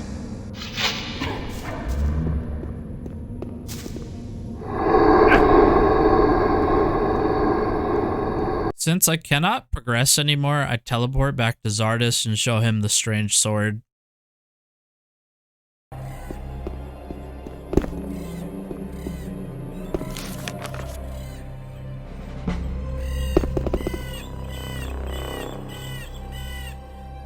I have found a way into the underground temple. You have? That's remarkable. You have become very powerful. Stronger than anybody else inside the barrier. Maybe you really are the man the Orcish prophecies told of. Prophecies? What prophecies? Ancient Orcish documents written shortly after the sealing of the underground temple mention a holy foe. A holy foe? Someone who shall come to drive the sleeper from our world forever. I am supposed to be the one mentioned in the ancient prophecies? You must be wrong, surely. Maybe, maybe not. I found this strange sword. Show it to me.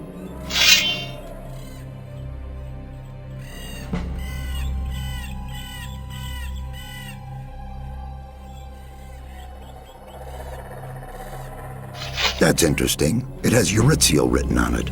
I've heard of this sword. It's a weapon from the olden days, when the human race was still young. The weapon was forged from an unknown material, and there's nothing written about who created it. This blade was said to possess unbelievable powers, but I don't notice any magical aura.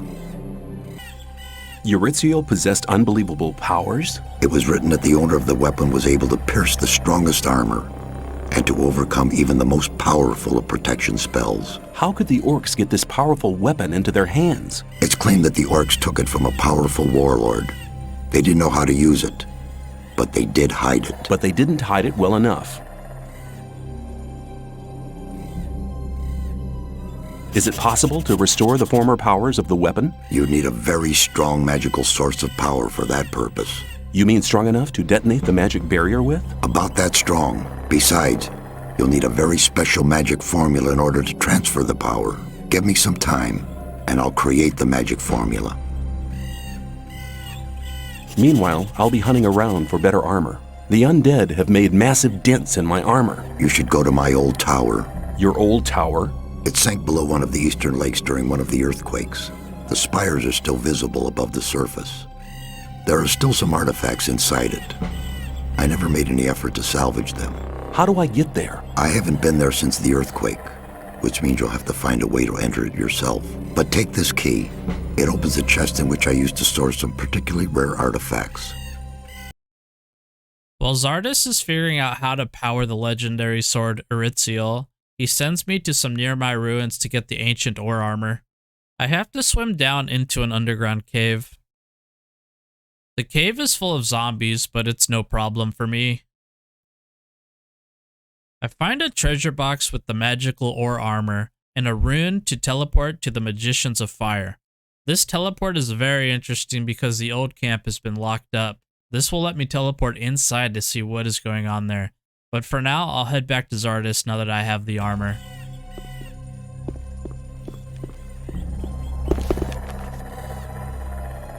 I found it in one of those old chests in the sunken tower. It belonged to the general who wielded Eurythiel in the battle against the Orcs. I hope it'll bring me more luck than it did him.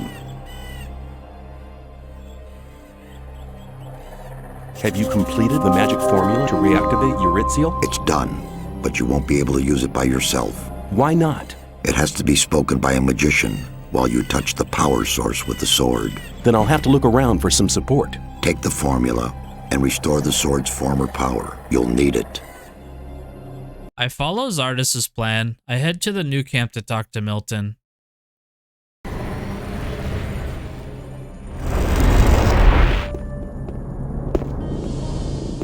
Greetings, my friend. I haven't seen you for ages. Hello, Milton. A lot has happened since we met the last time. I would like to tell you everything, but I don't have the time right now. I'm in a hurry. Milton, I need your help. What's up? How can I help you? Let's go somewhere where we can talk. Fine. Follow me.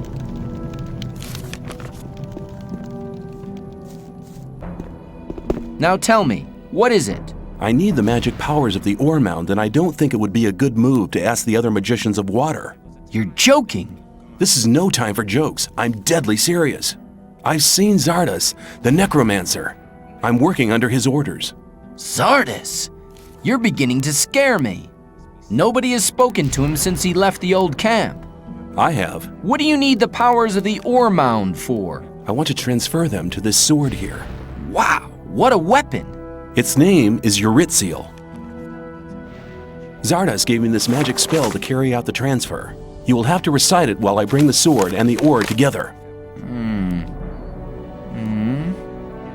It looks as if I only have to read out this spell, but we'll get into trouble with Saturus and the other magicians. We'll have to take that risk. It really is very, very important. Important for all inhabitants of the colony.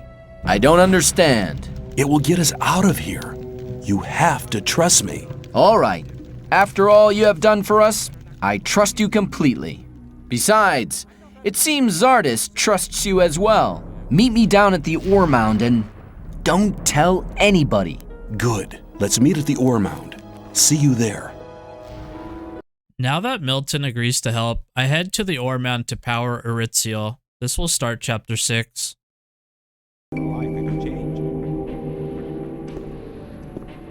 Have you got the sword and the spell? Here, take the spell. Are you ready? As ready as one can be for this crazy plan. Then let's do it.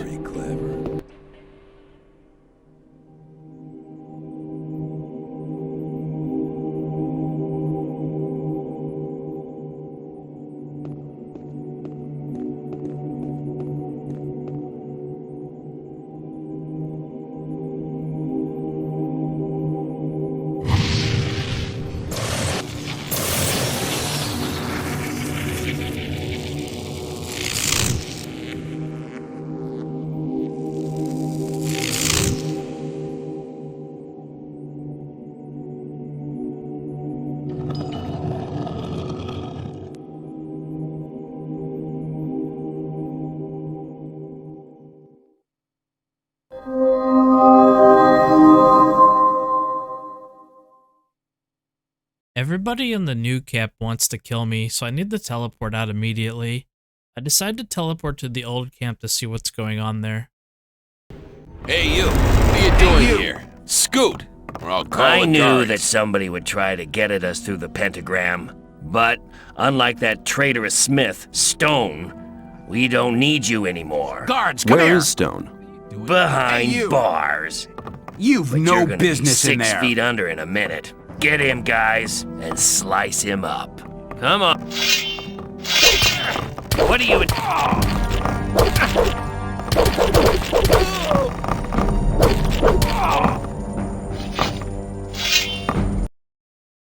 It's clear that the entire camp wants me dead. I'm still mad that they betrayed me. I'll have my vengeance on Gomez one way or another.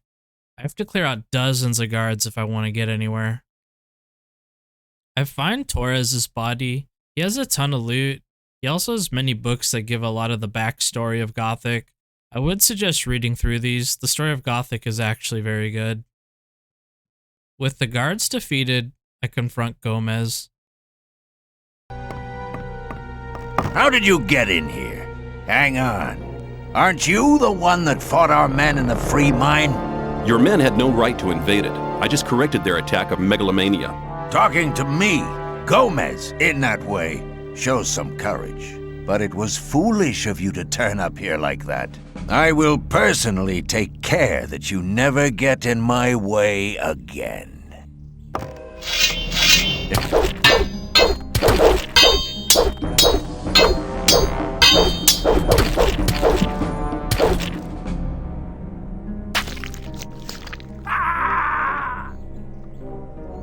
Gomez drops a key to the dungeon that I can use to rescue the blacksmith.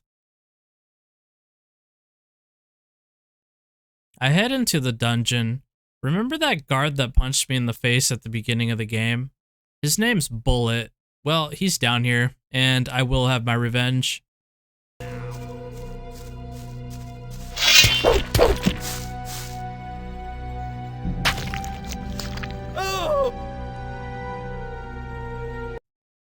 I find Stone the blacksmith.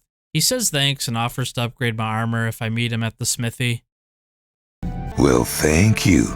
I'm much obliged to you. Come and see me at the smithy. We can talk there. Stone upgrades my armor. I now have the best armor in the game. Can you reinforce this ore armor for me? Sure I can. Hand it over and hang on a minute.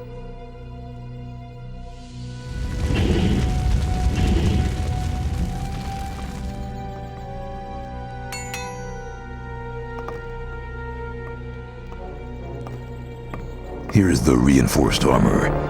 We're quits now. Now it's time to head back to the Sleeper's Temple. Instead of equipping Ulu Mulu, I decided to declare war on the orcs. I defeat all of the orcs in the city.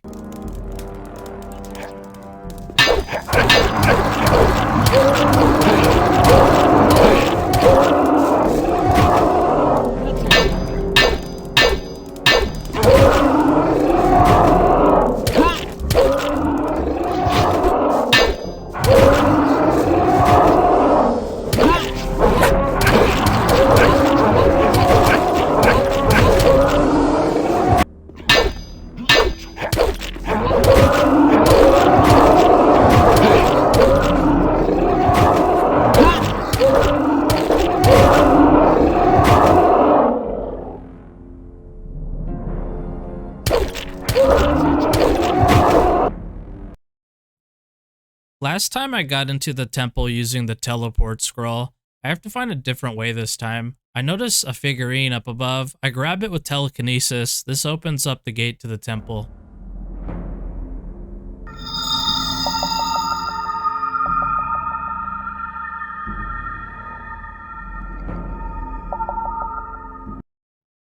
I get back to the invulnerable shaman. Eurythiel is able to bypass his invulnerability.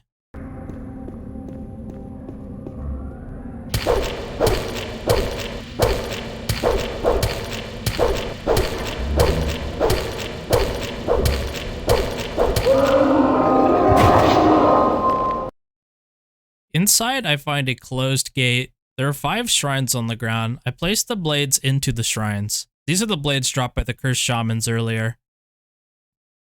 Once the gate is opened, I see Xardus inside. The inner temple is an architectural masterpiece. I'm actually quite shocked at how good this place looks for a game that came out in early 2001.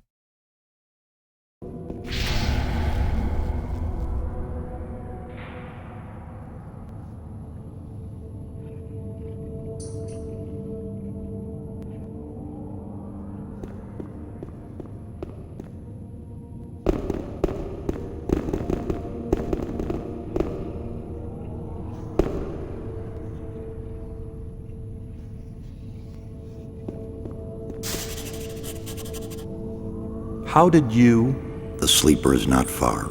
I had to use all my powers to get here.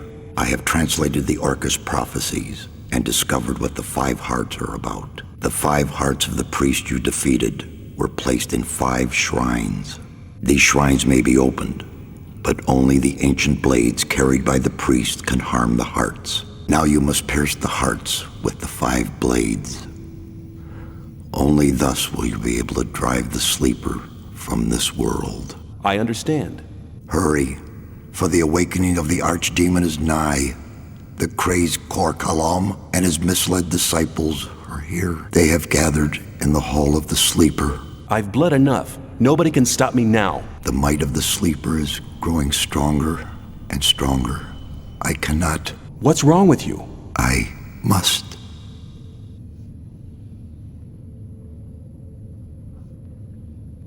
After telling me how to defeat the Sleeper, Xardus passes out. I read from an outside source that Xardus is here to absorb the power of the Sleeper. This would make Xardus powerful enough to end the War of the Gods. Xardus is apparently overwhelmed by the Sleeper's power, and that is why he passes out. In the side rooms, there are some mummies you can loot. These are full of permanent stat boost potions. They really beef you up before the final battle. It's kind of weird because you have to use the legendary sword Eurythiel to do any damage in here. Eurythiel only does magic damage. I don't think it scales with anything. It's actually a much weaker option than my regular sword, so the only potions that are actually helping me are the maximum life potions. Down the final corridor, I find the Sleeper. Kor Kalam is here as well. I must defeat Kor Kalam and his followers before engaging the Sleeper. At last, we meet again. My master has already told me of your arrival. He can sense that you are near. I'll soon be nearer to him than he would like me to be. We will not let you foil our plans. The world is about to witness the awakening of the Redeemer, and nobody can stop him. All the infidels out there will pay the price. And you shall have the honor of being the first to pay! Sleeper Awaken!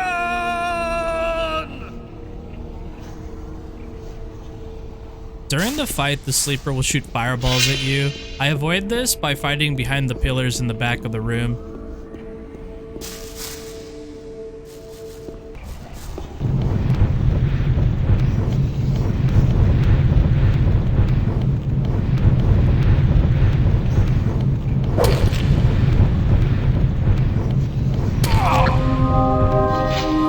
After defeating Kork Kalam, I have to fight through his followers.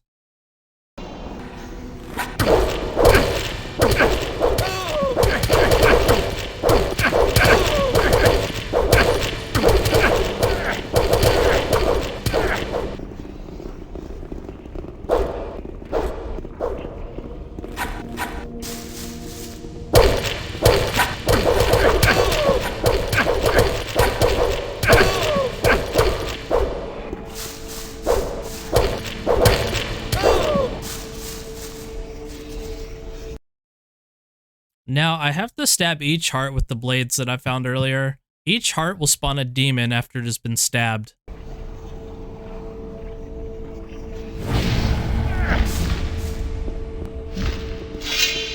I fight each demon behind the pillar so I can avoid the fireball.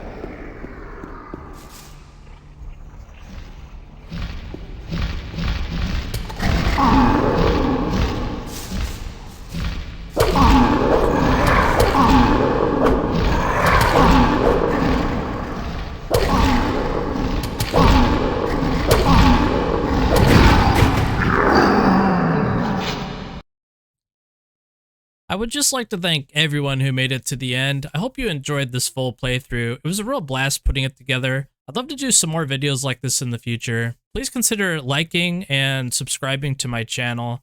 Let me know in the comments what you like or dislike about the original Gothic. Also, I should note that the Gothic remake is set to launch in December 2023, so we could see it this year.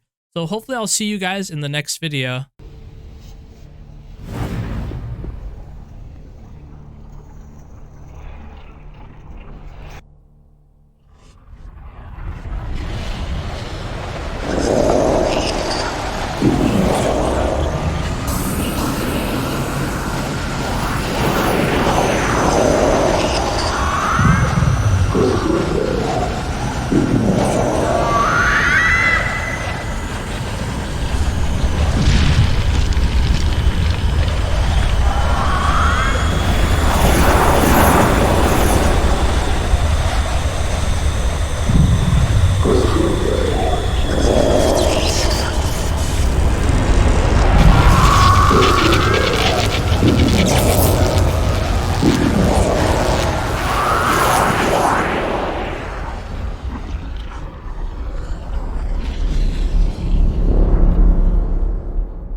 When the Sleeper was banished into his own dimension, I returned to daylight.